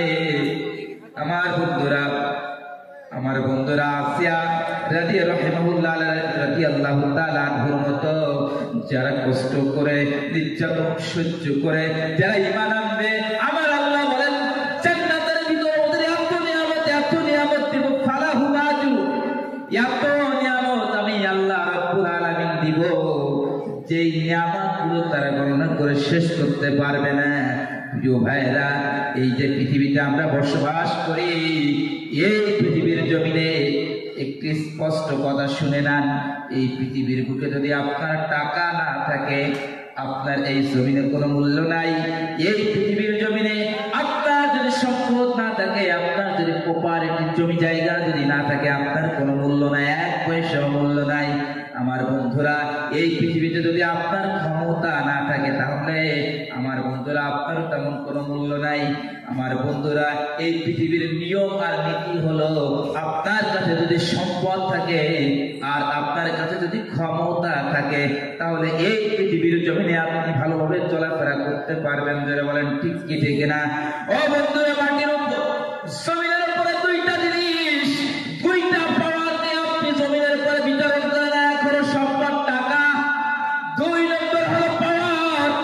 ও বন্ধুরা, এই জমিন থেকে যখন আপনি চলে যাবেন মাটির নিচে, ৩.৫ হাত মাটির নিচে, যখন আপনাকে দাফন করা হবে, যখন আপনাকে কবরের ভিতরে রাখা হবে, তখন ওই কবরের ভিতরে টাকা আপনার কোনো কাজে আসবে না, সম্পদ আপনার কোনো কাজে আসবে না, প্রপার্টি আপনার কোনো কাজে আসবে না, ছেলে আপনার কোনো কাজে আসবে না, মেয়ে আপনার কোনো কাজে আসবে না, ক্ষমতা আপনার কোনো কাজে আসবে না। রে ভাই, ওই মাটির নিচে কবর মাঝখানে আপনার দুইটা জিনিস আপনার কাজে আসবে। ও বন্ধুরা, একটু খেয়াল করে শোনেন। ১ নম্বর হলো ঈমান, আর ২ নম্বর হলো আমল। ঈমান আর আমল যদি ভালো যদি না করতে পারেন, বন্ধুরা আপনার জীবন ব্যর্থ, আপনার জীবন ক্ষতিগ্রস্ত। আপনার ওই কবরের ভিতরে আপনার কোনো মূল্য নাই। ওই কবরের ভিতরে যে আপনার জন্য জাহান্নামের আগুন আর জাহান্নামের সাপ ছাড়া আপনার জন্য আর কিছু থাকবে না। প্রিয় ভাইরা আমার, একটা মানুষ যখন মারা যায়, মারা যাওয়ার সঙ্গে সঙ্গে কবরের ভিতরে তাকে রাখা হয়। কবরের ভিতরে রাখার পরে তার কাছে আল্লাহ কি? কয়টা প্রশ্ন করে জোরে বলেন। এক নম্বর হলো মান রাব্বুকা, মান নাবিয়ুকা, মান দীনুকা। এই তিনটা প্রশ্ন করে, এই তিনটা প্রশ্নের উত্তর যদি আপনি দিতে পারেন তাহলে কবর আপনার সাথে ভালো ব্যবহার করবে। আর এই তিনটা প্রশ্নের উত্তর যদি আপনি ভালোভাবে না দিতে পারেন তাহলে কবর কিন্তু আপনার সাথে ভালো ব্যবহার, যেটা বলেন ভালো ব্যবহার করবে না। ঠিক কি ঠিক না বন্ধুরা আমার? এই পৃথিবী একদিন শেষ হয়ে যাবে। আল্লাহ রাব্বুল আলামিন বলতেছেন ইযাস সামাউ ফাতারাত ওয়া ইযাল কাওয়াকিবু ইনতাসারাত ওয়া ইযাল বিহারু ফুজ্জিরাত ওয়া ইযাল কুবুর বু'সিরাত আলিমাত নাফসুম মা قدمت وأخرت يا أيها الإنسان ما غرك بربك الكريم। ও বন্ধুরা, এই পৃথিবী যখন শেষ হয়ে যাবে আল্লাহ কোরআন সুন্দর করে বলতেছেন এই পৃথিবী যখন শেষ হয়ে যাবে, যখন শুরু হয়ে যাবে, আল্লাহ বলেন আকাশটা ফেটে চৌচির হয়ে যাবে। কি হয়ে যাবে? আকাশ ফেটে চৌচির হয়ে যাবে। এরপরে আমার আল্লাহ বলে আকাশের ভিতরে যত নক্ষত্র আছে ওই নক্ষত্রগুলো একটার পরে একটা খসে খসে উঠতে থাকবে। এরপরে আল্লাহ বলেন ওয়াইদাল বিহার ফুজ্জিরাত, জমিনের ভিতরে যত সমুদ্র রয়েছে সমুদ্রগুলোকে আল্লাহ রাব্বুল আলামিন সেদিন পানি গুলো আল্লাহ রাব্বুল আলামিন আগুন জ্বালাই দেবেন। ভাইরা আমার, কত বড় মারাত্মক কথা। আল্লাহ বলেন আকাশটা ফেটে চৌচির হয়ে যাবে। বন্ধুরা আমার, আকাশের নক্ষত্রগুলো একটা একটা খুশি খুশি পড়তে থাকবে। জমিনের ভিতরে যত সাগর রয়েছে, নদীগুলো রয়েছে, নদীগুলোকে আল্লাহ রাব্বুল আলামিন আগুনে পরিণত করে দিবেন। বন্ধুরা, এই যে কঠিন একটা পরিস্থিতি আল্লাহ তাআলা যখন তৈয়ার করে দিবেন, যখন সৃষ্টি হয়ে যাবে, আমার বন্ধুরা আল্লাহ তাবারক ওয়া তাআলা বলতেছেন তখন এই পৃথিবীর ভিতরে যত মানুষগুলো কবরের ভিতরে শুয়ে গেছে, কবরস্থ হয়ে গেছে, আল্লাহ বলেন তখন এই মানুষগুলোকে আল্লাহ রাব্বুল আলামিন কবর থেকে উঠাই ফেলাবেন। আল্লাহ বলেন ওয়া ইযাল কুবুর বু'সিরাত, আল্লাহ বলেন তখন আমি মানুষগুলোকে, কবরের মানুষগুলোকে একটা একটা করে আমি উঠাবো। আমার বন্ধুরা, এই পৃথিবী থেকে আমরা যারা বিদায় গ্রহণ করেছি, যারা করেছে বা করব, আল্লাহ প্রত্যেককেই কবর থেকে উঠাবেন। উঠায় আল্লাহ বলবেন আলিমাত নাফসুম, আলিমাত জানাই দিবেন, নাফসুম মানে প্রত্যেক আত্মাকে, মা কদ্দামাত ওয়া আখারাত, প্রত্যেকটা আত্মাকে আল্লাহ জানাই দিবেন কি কি ভালো কাজ সে করেছে আর কি কি খারাপ কাজ করেছে। আল্লাহ তাবারক ওয়া তাআলা জানাই দেবে। ও বন্ধুরা, এই যে কঠিন একটা পরিস্থিতির মধ্যে আমরা সেদিন পড়ে যাব। ঈমান যদি আমাদের না থাকে, ঈমান নামক সম্পদ যদি আমাদের না থাকে, তাহলে আমাদের পরিস্থিতিটা কত বড় ভয়ঙ্কর হবে। প্রিয় ভাইরা, ঈমান সাথে সাথে আমাদেরকে আর একটা জিনিস আমাদেরকে আমল করতে হবে। ঈমানের পরে যে জিনিসটা, সেটা কি? আসসালাত। ঈমানের পরে জিনিসটা কি? আসসালাত, নামাজ। ঈমান আল্লাহর পরে, রাসূলুল্লাহর পরে, কিন্তু নামাজ কালাম আমরা ঠিক মতো আদায় করলাম না, নামাজের সাথে আমাদের সম্পর্ক নাই, বলেন ঈমান থাকবে? জোরে বলেন ঈমান থাকবে? ঈমান আনছি আল্লাহর পরে, রাসূলুল্লাহর পরে, কিন্তু নামাজের সাথে সম্পর্ক নাই। আমার বন্ধুরা, দান সৎকার সাথে সম্পর্ক নাই। আমার বন্ধুরা, পরকালের পরে বিশ্বাস নাই। আমাদের ঈমান থাকবে? নাম তো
ये की हायरे काम বলেন নাম দিয়ে কোনো কাম হবে? আপনার ঈমান আনার পরে যদি আপনার নামাজ যদি আপনি আদায় না করেন তাহলে আপনার সেই ঈমানের কোনো মূল্য নাই। প্রিয় ভাইরা আমার, ঈমান আনার পরে যদি নামাজকে যদি আমরা সঠিকভাবে যদি আদায় না করতে পারি আমার বন্ধুরা, তাহলে আল্লাহর কোরআন বলতেছে ফি জান্নাতি ইয়াতাসাআলুন আনিল মুজরিমিন। আল্লাহ বলেন যে এই পৃথিবীতে যারা ঈমান আনার পর কি করার পরে, ঈমান আনার পরে নামাজ আদায় যারা করবে, নামাজ আদায় করার পরে আল্লাহ বলেন এরা এদের ঈমানের আমল ঠিক হওয়ার কারণে এরা জান্নাতে যাবে। কোথায় যাবে? জান্নাতের ভিতরে চলে যাবে। আর জান্নাতের ভিতরে যাওয়ার সঙ্গে সঙ্গে আমার বন্ধুরা এরা দেখবে পাশে জাহান্নাম, জাহান্নামের ভিতরে এক শ্রেণীর মানুষদেরকে জাহান্নামের শাস্তি দেওয়া হচ্ছে। কি করা হচ্ছে? জাহান্নামী বান্দাদেরকে জাহান্নামের আগুনের শাস্তি দেওয়া হচ্ছে। এবার জান্নাতীরা প্রশ্ন করে, হে জাহান্নামীরা, জান্নাতী বান্দাগুলো জাহান্নামীদেরকে প্রশ্ন করে, হে জাহান্নামীরা, আজকে তোমরা কি কারণে আজকে তোমরা জাহান্নামের ভিতরে প্রবেশ করলা? অথচ দুনিয়ার জমিনে তোমরা তো বড়মাত্রা ছিলে, দুনিয়ার জীবনে তোমরা তো অনেক সম্পদের মালিক ছিলে, অনেক টাকা পয়সার মালিক ছিলা, কিন্তু কোন কারণে আজকে তোমরা এই জাহান্নামের আগুনে জ্বলতেছ? সেদিনকেরা আমার বন্ধুরা এই জাহান্নামী বান্দাগুলোর একটা জবাব দেবে, একটা আওয়াজ দেবে। সেদিন জাহান্নামীরা বলবে,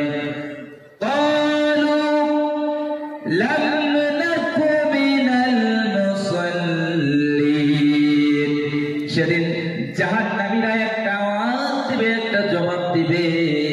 তারা বলবে, এই দুনিয়ার জমিনে আমরা নামাজ আদায় করি নাই, ঈমান এনেছিলাম ঠিক, মুখে মুখে ঈমান এনেছিলাম, কিন্তু অন্তরে আর কাজ করবে আমরা ঈমানের কাজ করি নাই, নামাজ ঠিক মতো আদায় করি নাই, যার কারণে আজকে আমরা জাহান্নামে জ্বলতেছে। আল্লাহ কুরআনুল কারীমের ভিতরে এদের কথা বলে, وَمِنَ النَّاسِ مَن يَقُولُ آمَنَّا بِاللَّهِ وَبِالْيَوْمِ الْآخِرِ وَمَا هُمْ بِمُؤْمِنِينَ। আল্লাহ রাব্বুল আলামিন সুন্দর করে বলে, وَمِنَ النَّاسِ মানুষের ভিতরে কিছু লোক আছে, মাইয়াকুলু যারা বলে, আমান্না বিল্লাহ, আমরা আল্লাহর পরে ঈমান এনেছি, রাসূলুল্লাহর পরে ঈমান এনেছি, কিন্তু আমার আল্লাহ বলে ওয়ামা হুম বিমুমিনিন, এরা প্রকৃতপক্ষে ঈমানদার নাই। আমার বন্ধুরা, আমাদের সমাজে অনেক লোক আছে ঈমান এনেছে ঠিক, কিন্তু সে নামাজ ঠিক মতো আদায় করে না। ধরে বলেন ঈমানদার হতে পারবে? জোরে বলেন ঈমানদার হতে পারবে? প্রিয় ভাইয়েরা, ঈমান আনার পরে আমার আপনার দায়িত্ব হলো নামাজ আদায় করা। মসজিদের মুয়াজ্জিন আমাকে আপনাকে দৈনিক 10টা বার ডাকে, হাইয়া আলাস সালাহ,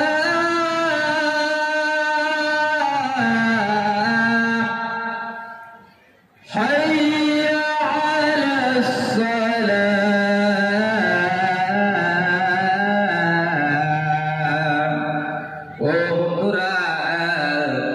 একটু খেয়াল করে শুনবেন যে ঈমান, আমরা যারা ঈমান এনেছি, আল্লাহ রাব্বুল আলামিন আমাদেরকে মুয়াজ্জিনের মাধ্যমে, মুয়াজ্জিন আমাদেরকে এলান দিতেছে আল্লাহর পক্ষ থেকে, হাইয়া আলাস সালাহ, এসো আমাদের দিকে। কোন দিকে? হাইয়া আলাস সালাহ, আমাদের দিকে এসো। এরপরে মসজিদের মুয়াজ্জিন বলে, আসসালাতু খায়রুম মিনান নাওম।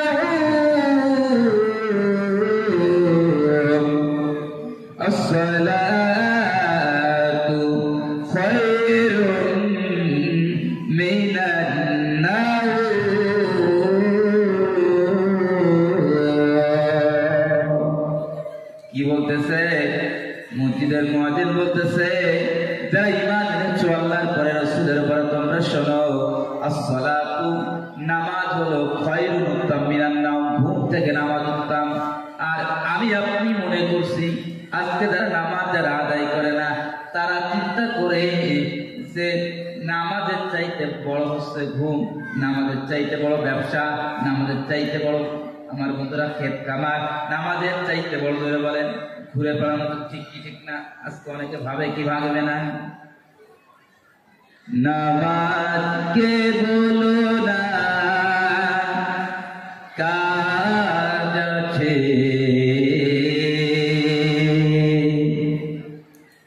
কাজকে বলো আমার নামাজ আছে, নামাজকে বলো না কাজ আছে, কাজকে বলো আমার নামাজ আছে। আপনি যে এই বিশ্বাস যদি আপনার অন্তরের ভিতরে থাকে, আপনার কাজ, আপনার ব্যবসা, আপনার বাণিজ্য, আপনার দুনিয়ার সব কর্মব্যস্ততা উপরে যদি আপনি নামাজকে আপনি প্রাধান্য দিতে পারেন, আল্লাহ কোরআন বলতেছেন আপনি হলেন প্রকৃতপক্ষে ঈমানদার। জোরে বলেন ঠিক কি ঠিক না? যে কথা বলছিলাম যে মসজিদের মুয়াজ্জিন আপনাকে ডাকছে হাইয়া আলাস সালাহ, এসো কল্যাণের দিকে, হাইয়া আলাস সালাহ, এসো নামাজের দিকে। 10টা বার আপনাকে মসজিদের মুয়াজ্জিন বলতেছে হাইয়া আলাস সালাহ, এসো নামাজের দিকে। আপনি যদি মসজিদের মুয়াজ্জিনকে প্রশ্ন করেন যে হে মসজিদের মুয়াজ্জিন ভাই, আপনি বলুন যে আমাকে দৈনিক 10 বার তুমি আমাকে ডাকতেছো হাইয়া আলাস সালাহ, এসো নামাজের দিকে, হাইয়া আলাস সালাহ, এসো নামাজের দিকে। মসজিদের মুয়াজ্জিন পরবর্তী বাক্যে বলতেছেন, কেন আমি তোমাকে ডাকিস জানো না? হাইয়া আলাল ফালাহ,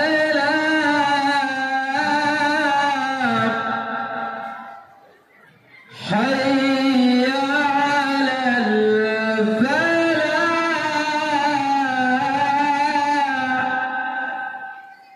মসজিদের মুয়াজ্জিন আপনাকে বলতেছে, ভাই শোনো শোনো, আমি তোমারে কেন ডাকি? তুমি যদি দৈনিক 5 বার যদি নামাজ যদি আদায় করো, তাহলে কি হবে? শোনো, হাইয়া আলাল ফালাহ, তোমার কল্যাণ হবে, তোমার ভালো হবে। তুমি জাহান্নামের আগুন থেকে বেঁচে, তুমি দুনিয়ার ক্ষতি থেকে বেঁচে যাবে, পরকালের ক্ষতি থেকে বেঁচে যাবে। তুমি জাহান্নামের আগুন থেকে বেঁচে তুমি জান্নাতের ভিতরে প্রবেশ করবে। আমার বন্ধুরা একটু খেয়াল করে শোনেন, রাসূলুল্লাহ বলেছেন, মান তারাকাস সালাতা মুতাআম্মিদান ফাকাদ কাফারা। যে ব্যক্তি, যে ইমানদার ব্যক্তি ইচ্ছা করে নামাজ তরক করে দিল, নামাজ ছেড়ে দিল, মুতাআম্মিদান মানে ইচ্ছা করে, সালাতুন নামাজকে ছেড়ে দিল, আবার রাসূলুল্লাহ বলেন ফাকাদ কাফারা, সে যেন অস্বীকার করলো, সে যেন আল্লাহরে অস্বীকার করলো। আমার বন্ধুরা শুধু কি তাই, আমার রাসূলুল্লাহ বলেন আসসালাতু মিফতাহুল জান্নাহ। আমার বন্ধুরা রাসূলুল্লাহ বলেন জান্নাতের চাবি হলো নামাজ। আপনার কাছে যদি চাবি না থাকে তাহলে আপনি তো জান্নাতের দরজা খুলতে পারবেন না। আর আপনার কাছে যদি নামাজ থাকে, কি থাকে? আপনার কাছে যদি নামাজ থাকে বন্ধুরা, আপনি জান্নাতের চাবি পাবেন। আর জান্নাতের চাবি যখন আপনি পাবেন, অবশ্যই অবশ্যই আপনি জান্নাতের ভিতরে প্রবেশ করতে পারবেন। আওয়াজ দিয়ে বলেন ঠিক কি ঠিক না?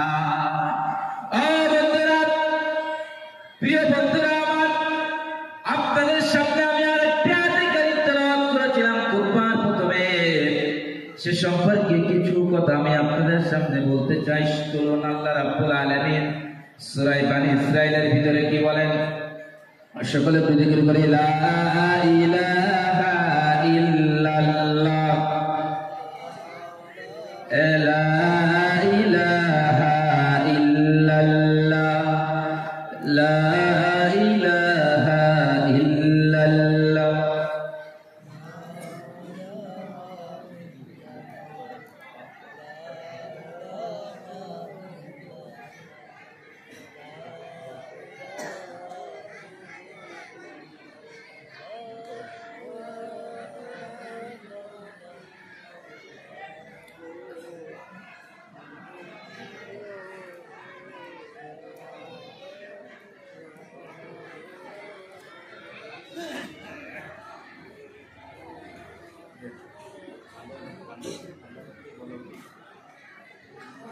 লা ইলাহা ইল্লাল্লাহ, লা ইলাহা ইল্লাল্লাহ, লা ইলাহা ইল্লাল্লাহ।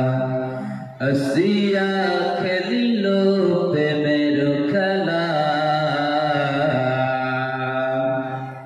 আসিয়া খেলিল প্রেমের খেলা, ফিরাউন দেয় যে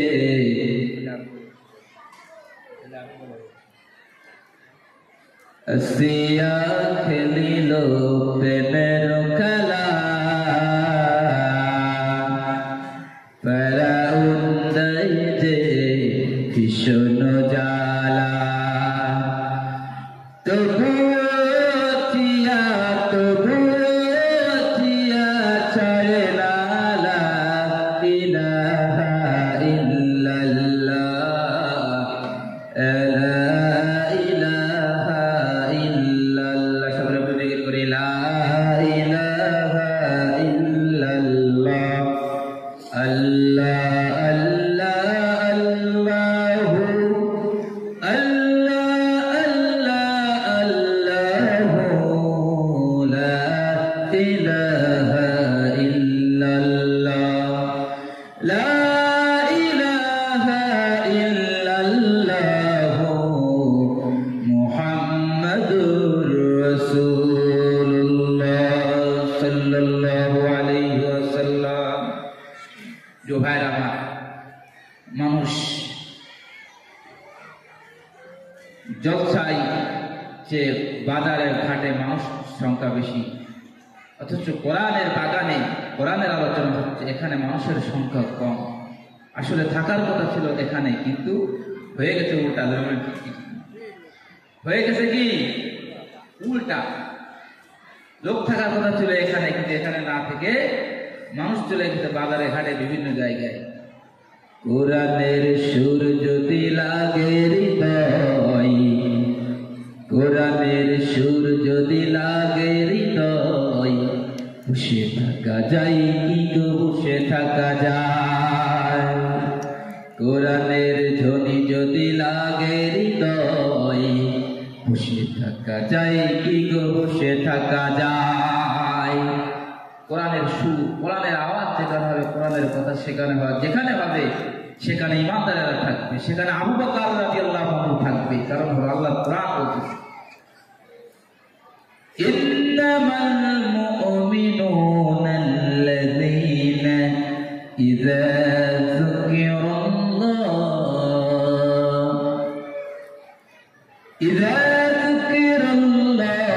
ওয়াজিলাত কুলুবুহুম ওয়া ইযা তুলিয়াত আলাইহিম আয়াতুহু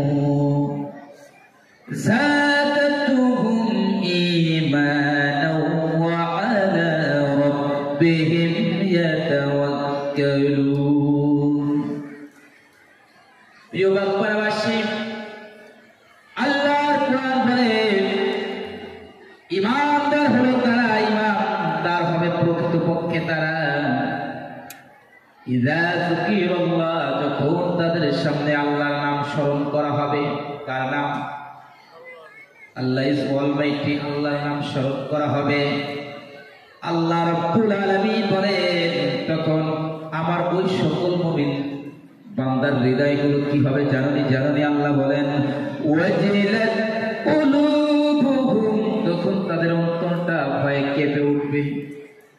আর আল্লাহ বলেন, আর কোরআনুল কারীমের কথা আমার মুমিন বান্দাগণ যখন শুনবে, আমার আবু বকরের উত্তরসূরিরা যখন শুনবে, আমার উমরের উত্তরসূরিরা যখন শুনবে, তখন আমার আল্লাহ রাব্বুল আলামিন বলেন, ওয়া ইযা তুলিয়াত আলাইহিম, যখন আমার আবু বকরদের সামনে, ইমানদারদের সামনে কোরআন তেলাওয়াত করা হবে, যাদাতহুম ঈমানা, আল্লাহ বলেন তখন তাদের ঈমান বেড়ে যাবে।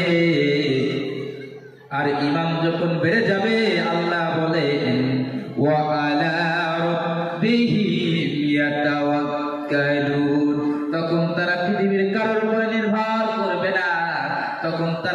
ইস্তেগফার করবে একমাত্র আল্লাহর পরে। কার পরে?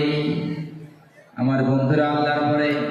এই জন্য তাদের অন্তরে যদি ঈমান, যাদের অন্তরে ঈমান রয়েছে, তাদের কাছে ভালো লাগবে কোরআন, তাদের কাছে ভালো লাগবে রাসূলুল্লাহর হাদিস। এই জন্য কোরআনের নূর যদি কারোর অন্তরে লেগে যায়, কোরআনের সুর যদি কারোর অন্তরে লেগে যায়, কোরআনের ঝড়ি যদি কারোর অন্তরে লেগে যায়, সে তো বাড়ি বসে থাকতে পারে না, সে তো মাঠে ঘাটে বসে থাকতে পারে না, চায়ের আড্ডায় বসে থাকতে পারে না। কোরআনের ঝড়ি যদি লাগে হৃদয়, বসে থাকা যায় কি গো, বসে থাকা যায়। কোরআনের সুর যদি বাজে হৃদয়, বসে থাকা যায় কি গো, বসে থাকা যায়। প্রিয় ভাইরা আমার, যেই কথা আমি আপনাদের সামনে বলছিলাম, কোরআনুল কারীমের আরেকটা আয়াতে কারীম আমি আপনাদের সামনে তেলাওয়াত করেছি। এই আয়াতে কারীম থেকে আমি আপনাদের সামনে কিছু কথা বলতে চাই, এটা গুরুত্বপূর্ণ। প্রিয় ভাইরা, সূরা বনী ইসরাইল থেকে একটি আয়াত কারীমা আমি আপনাদের সামনে তেলাওয়াত করেছি।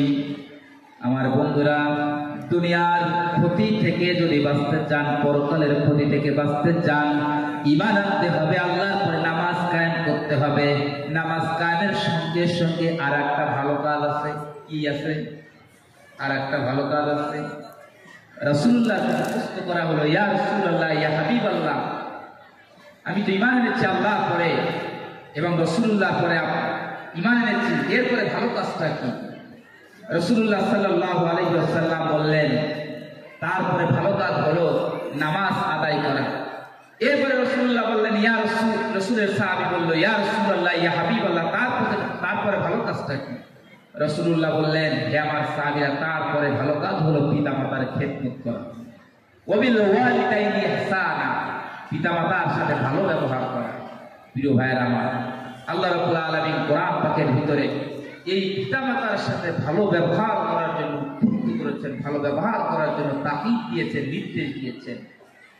রব্বি কারীম বলেন,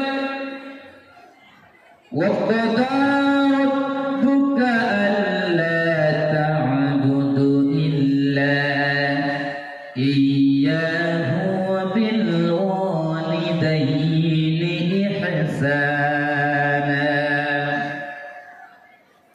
ইম্মা ইয়াবলুগান্না ইনদাকাল কিবরা আহাদুহুমা আও কিলাহুমা فلا تقل لهما أف ولا تنهرهما وقل لهما قولا كريما واخفض لهما جناح الذل من الرحمة وقل رب ارحمهما كما ربياني صغيرا। চিৎকার করে সুবহানাল্লাহ। প্রিয় ভাইরা, আপনারা কি ঘুমায় গেছেন? আপনারা কি জিমায় গেছেন? আমরা সকলে আমাদের জীবনটা, আমাদের একটা একঘেয়েমি পানা হয়ে গেছে, আমাদের গ্রামটা একটা নিতেজ হয়ে গেছে। আমরা একটু সকলে একটু আল্লাহর নামে তাকবীর দিয়ে আমরা আমাদের ঈমানকে উর্জা করবো, চাঙ্গা করবো। রাজি আছেন মুসলমান? রাজি আছেন মুসলমান?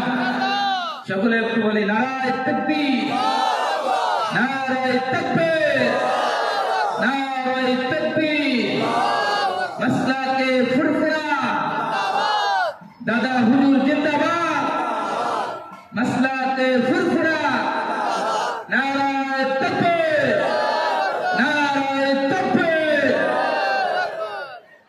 প্রিয় ভাইরা, অনেকের ঘুম আসছে, অনেকে ঝিমিয়ে গেছে, অনেকে ঘুম পড়তে পড়তে বাসায় চলে গেছে। বিভিন্ন রকমের বিভিন্নভাবে ইমেজ নষ্ট হয়ে গেছে মানুষের। যাই হোক প্রিয় ভাইরা, এখন আমরা কোরআনুল কারীম থেকে একটি আয়াত কারীম আপনার সামনে তেলাওয়াত করেছি আমি। এই আয়াত থেকে আমি কিছু কথা আপনাদের সামনে বলে আমি আমার সংক্ষিপ্ত আলোচনা শেষ করব। ওমা তৌফিক ইল্লা বিল্লাহ। আল্লাহ রাব্বুল আলামিন বলতেছেন যে পৃথিবীর ভালো কাজের ভিতরে একটা ভালো কাজ নামাজ। আল্লাহর পরে ঈমান, রাসূলের পরে ঈমান এবং নামাজের পরে পৃথিবীর সবচাইতে ভালো কাজ হলো মা এবং বাবা সেবা করা, মা এবং বাবা সাথে সম্পর্ক করা। আল্লাহ রাব্বুল আলামিন বলেন ওয়াকাদা রাব্বুকা আল্লা তা'বুদু ইল্লা ইয়্যাহু ওয়া বিল ওয়ালিদাইনি ইহসান। পৃথিবীর মানুষ শুনে নাও, তোমার রবের পক্ষ থেকে সিদ্ধান্ত হয়ে গেছে, তোমার রবের পক্ষ থেকে ঘোষণা হয়ে গেছে, অর্ডার হয়ে গেছে, নির্দেশনা এসে গেছে। নির্দেশনাটা হলো একমাত্র আমার গোলামি করবে, আমার ছাড়া কারোর গোলামি করবে না, আমার ছাড়া কারোর সাথে, আমার ছাড়া কারোর গোলামি করবে না, আর আমার সাথে কারোর সাথে শরীক স্থাপন করবে না, শিরক করবে না। শোনো শোনো শোনো, আমার গোলামি করার পর তোমার দায়িত্ব কর্তব্য কি? আল্লাহ পাক কোরআন পাকে বলেন ওয়াবিল ওয়ালিদাইনি ইহসান। বান্দারে নামাজ পড়বা, নামাজ পড়ার পরে তোমার যে জনম দুঃখী বাবা রয়েছে, তোমার যে জনম দুঃখিনী মা রয়েছে, ওই মা বাবা যদি তোমার বেঁচে থাকে, ওই মা বাবার সাথে তুমি ভালো ব্যবহার করবে, মা বাবার খেদমত করবে।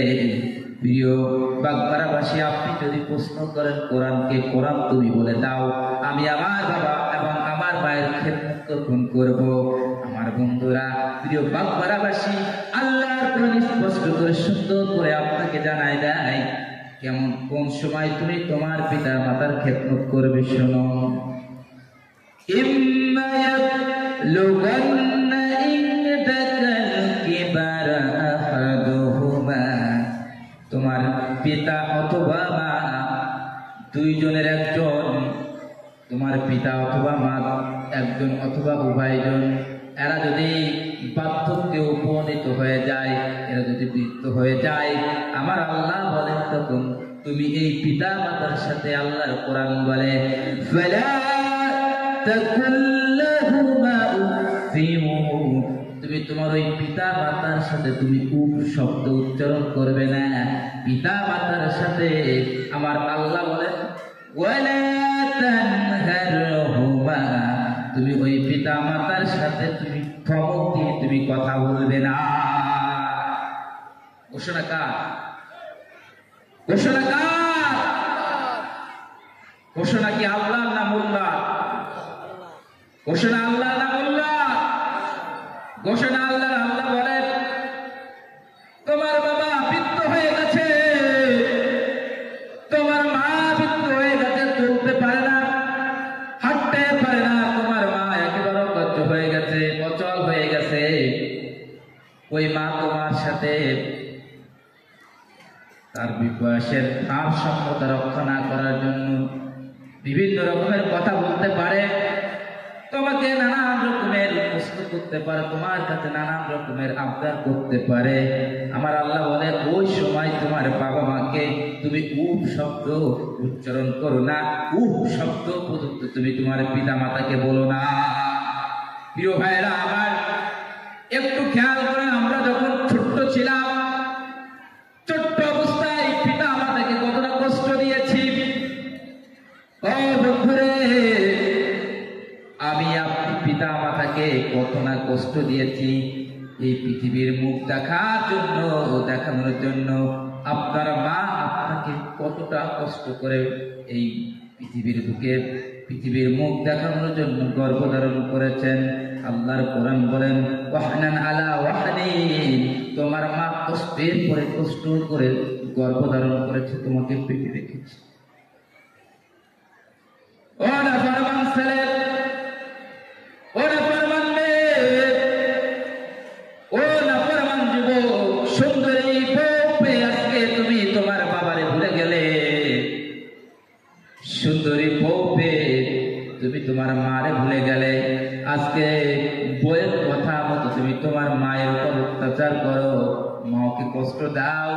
ও বন্ধুরে, আপনি কি একটিবার খেয়াল করলেন না আপনার মা আপনাকে কত কষ্ট করে পৃথিবীর বুকে এনেছেন? শীতের মায়ের পেটে একটা লাথি মেরেছে, মা কষ্ট সহ্য করেছে, প্রসব যন্ত্রণা সহ্য করে দুনিয়ার বুকে আপনি যখন ভূমিষ্ঠ হয়েছেন, ও ভাই, তখন আপনার মা পাহাড় পরিমাণ কষ্ট নিয়ে আপনার মা আপনাকে প্রসব যন্ত্রণা সহ্য করে পৃথিবীর আলো দেখিয়েছে। বন্ধুরে, আমার আল্লাহ বলেন, ওই মায়ের সঙ্গে, ওই বাবার সঙ্গে তুমি শব্দ পর্যন্ত উচ্চারণ করো না। ওই মাকে ধমক দিও না, ওই বাবার ধমক দিস না।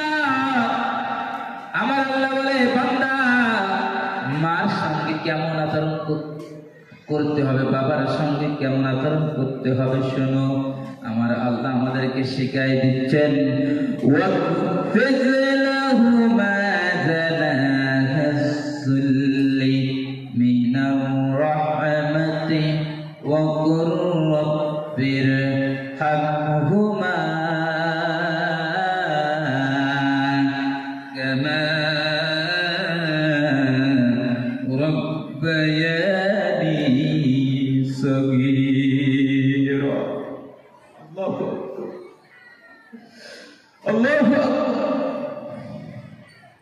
আমার আল্লাহ বলে, বান্দারে, শোন শোন শোন, তোর মা তোর বাবার সঙ্গে কেমন আচরণ করবি, কেমন ব্যবহারটা করবি। তোর কলজার ভিতরে যত ভালোবাসা আছে, তোর কলজার ভিতরে যত আদর আছে, তোর কলজার ভিতরে যত মহব্বত আছে, সব কিছু তুই তোর বাবা আর মায়ের জন্য তুই উজাড় করে দে।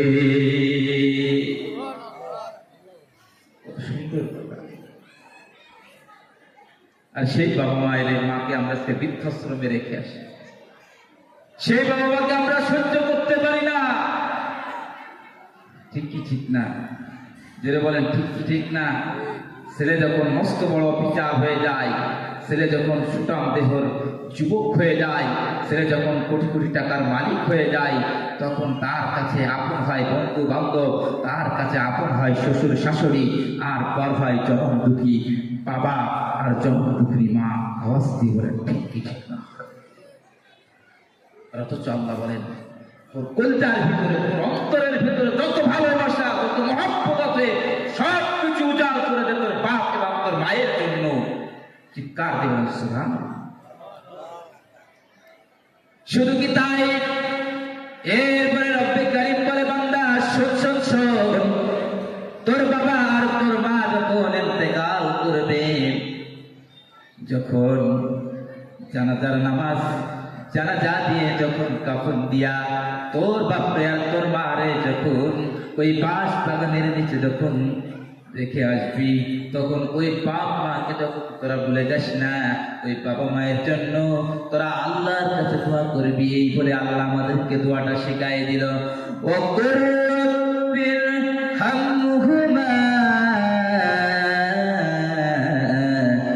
কামা রাব্বায়ানি সগীরা। ও গো মা, তুমি এই ধরনের শ্রেষ্ঠ নিয়ামত,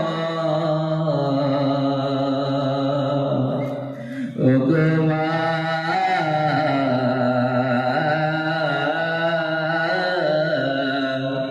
তুমি এই ধরনের শ্রেষ্ঠ নিয়ামত, তোমারই পদতলে রয়েছে জান্নাত।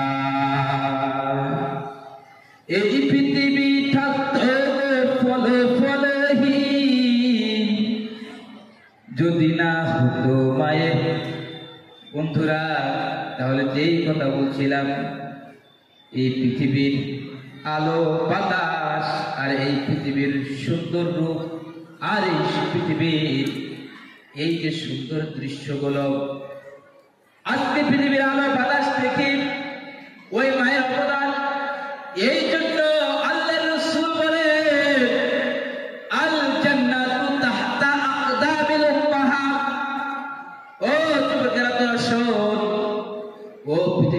মানুষেরা তোরা শোন, যদি তোরা জান্নাত কামাই করতে চাস তাহলে শুনে রাখ, শুনে রাখ, জেনে রাখ, জেনে রাখ, বুঝে রাখ, বুঝে রাখ যে এই পৃথিবীতে জান্নাত রয়েছে একজনের পদতলে, তিনি হলেন তোমার মা। আমার বন্ধুরা, তার মানে মায়ের পায়ের তলে জান্নাত রয়েছে। মার পা ধরে টান দিলে আপনি জান্নাত পাবেন তা না। আমার আল্লাহ বলে মারে অন্তর দিয়ে ভালোবাস, মারে মন দিয়ে ভালোবাস, মার সাথে ভালো ব্যবহার কর, মার সাথে ধমক দিয়ে কথা বলিস না, বাবার সাথে ধমক দিয়ে কথা বলিস না। আর আমার আল্লাহ আমাদেরকে শিখাই দিল, যখন বাবা মা যখন ইন্তেকাল করবে ওই বাবা মায়ের জন্য তুমি দোয়া করবে আল্লাহর দরবারে,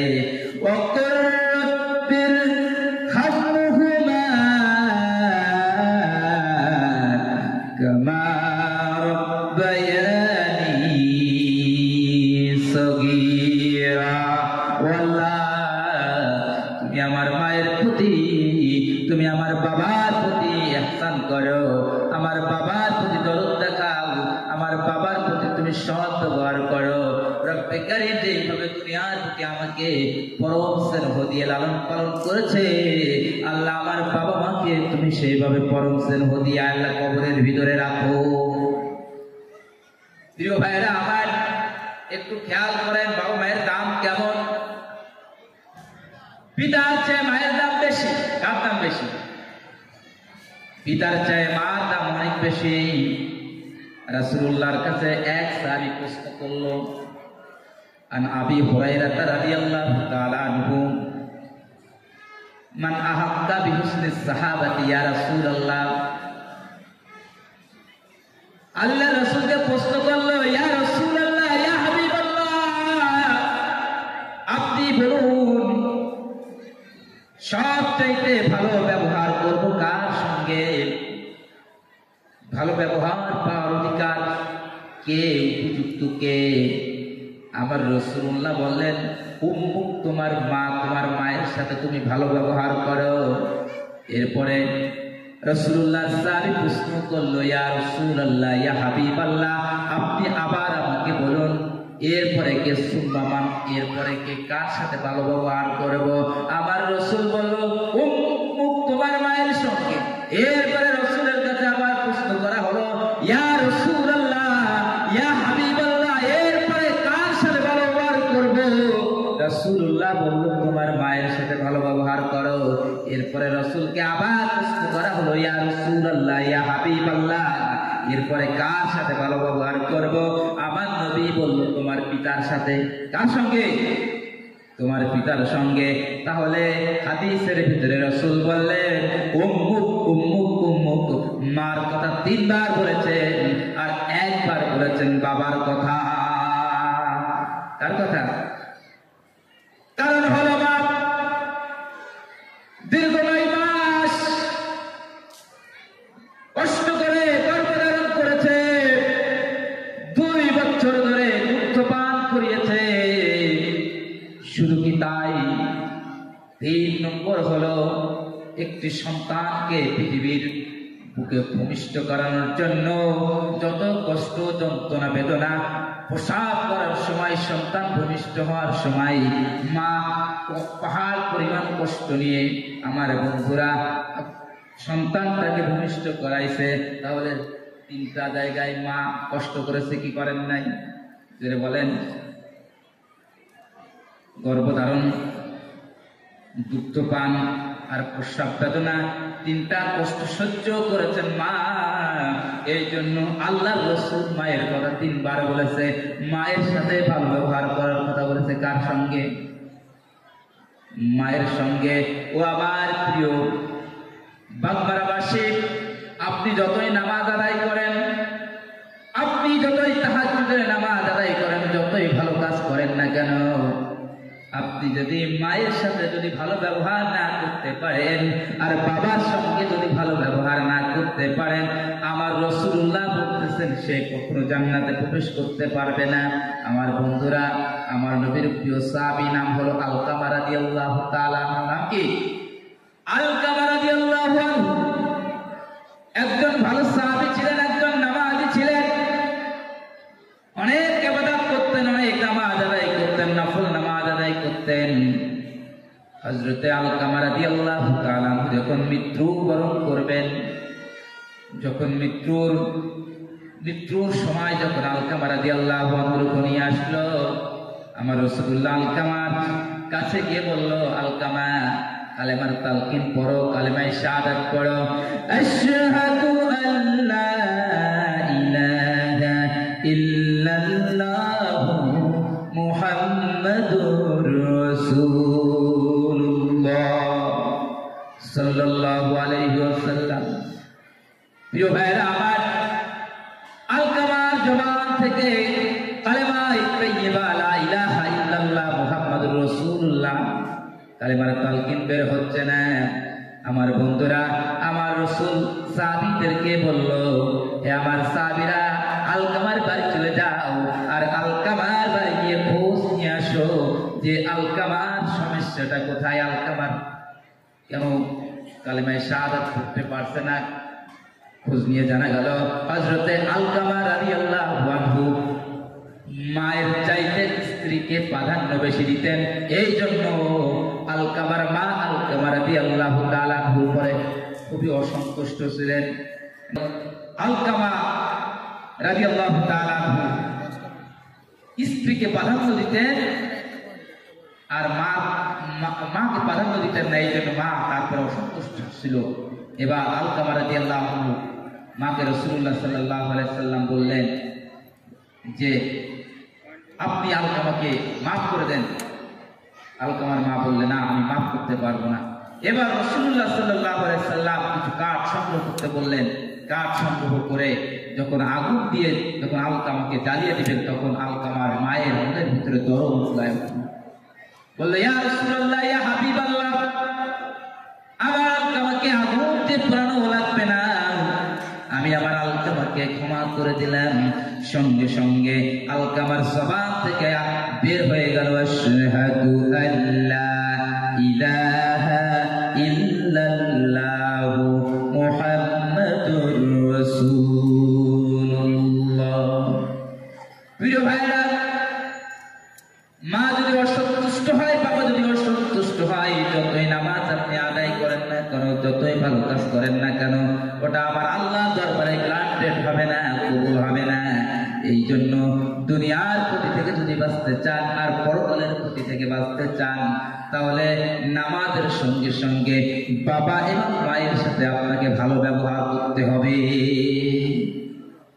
প্রিয় ভাইরা আমার, হকের উপরে টিকে থাকতে হবে, বিপদে আপদে ধৈর্য ধারণ করতে হবে।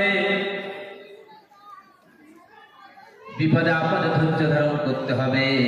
এই চারটা কাজ যদি আমরা করতে পারি, তাহলে আমার আল্লাহ বলেন, ওয়াবশিরু বিল জান্নাহ, আমি আল্লাহ তোমাদেরকে জান্নাতের সুসংবাদ দিচ্ছি।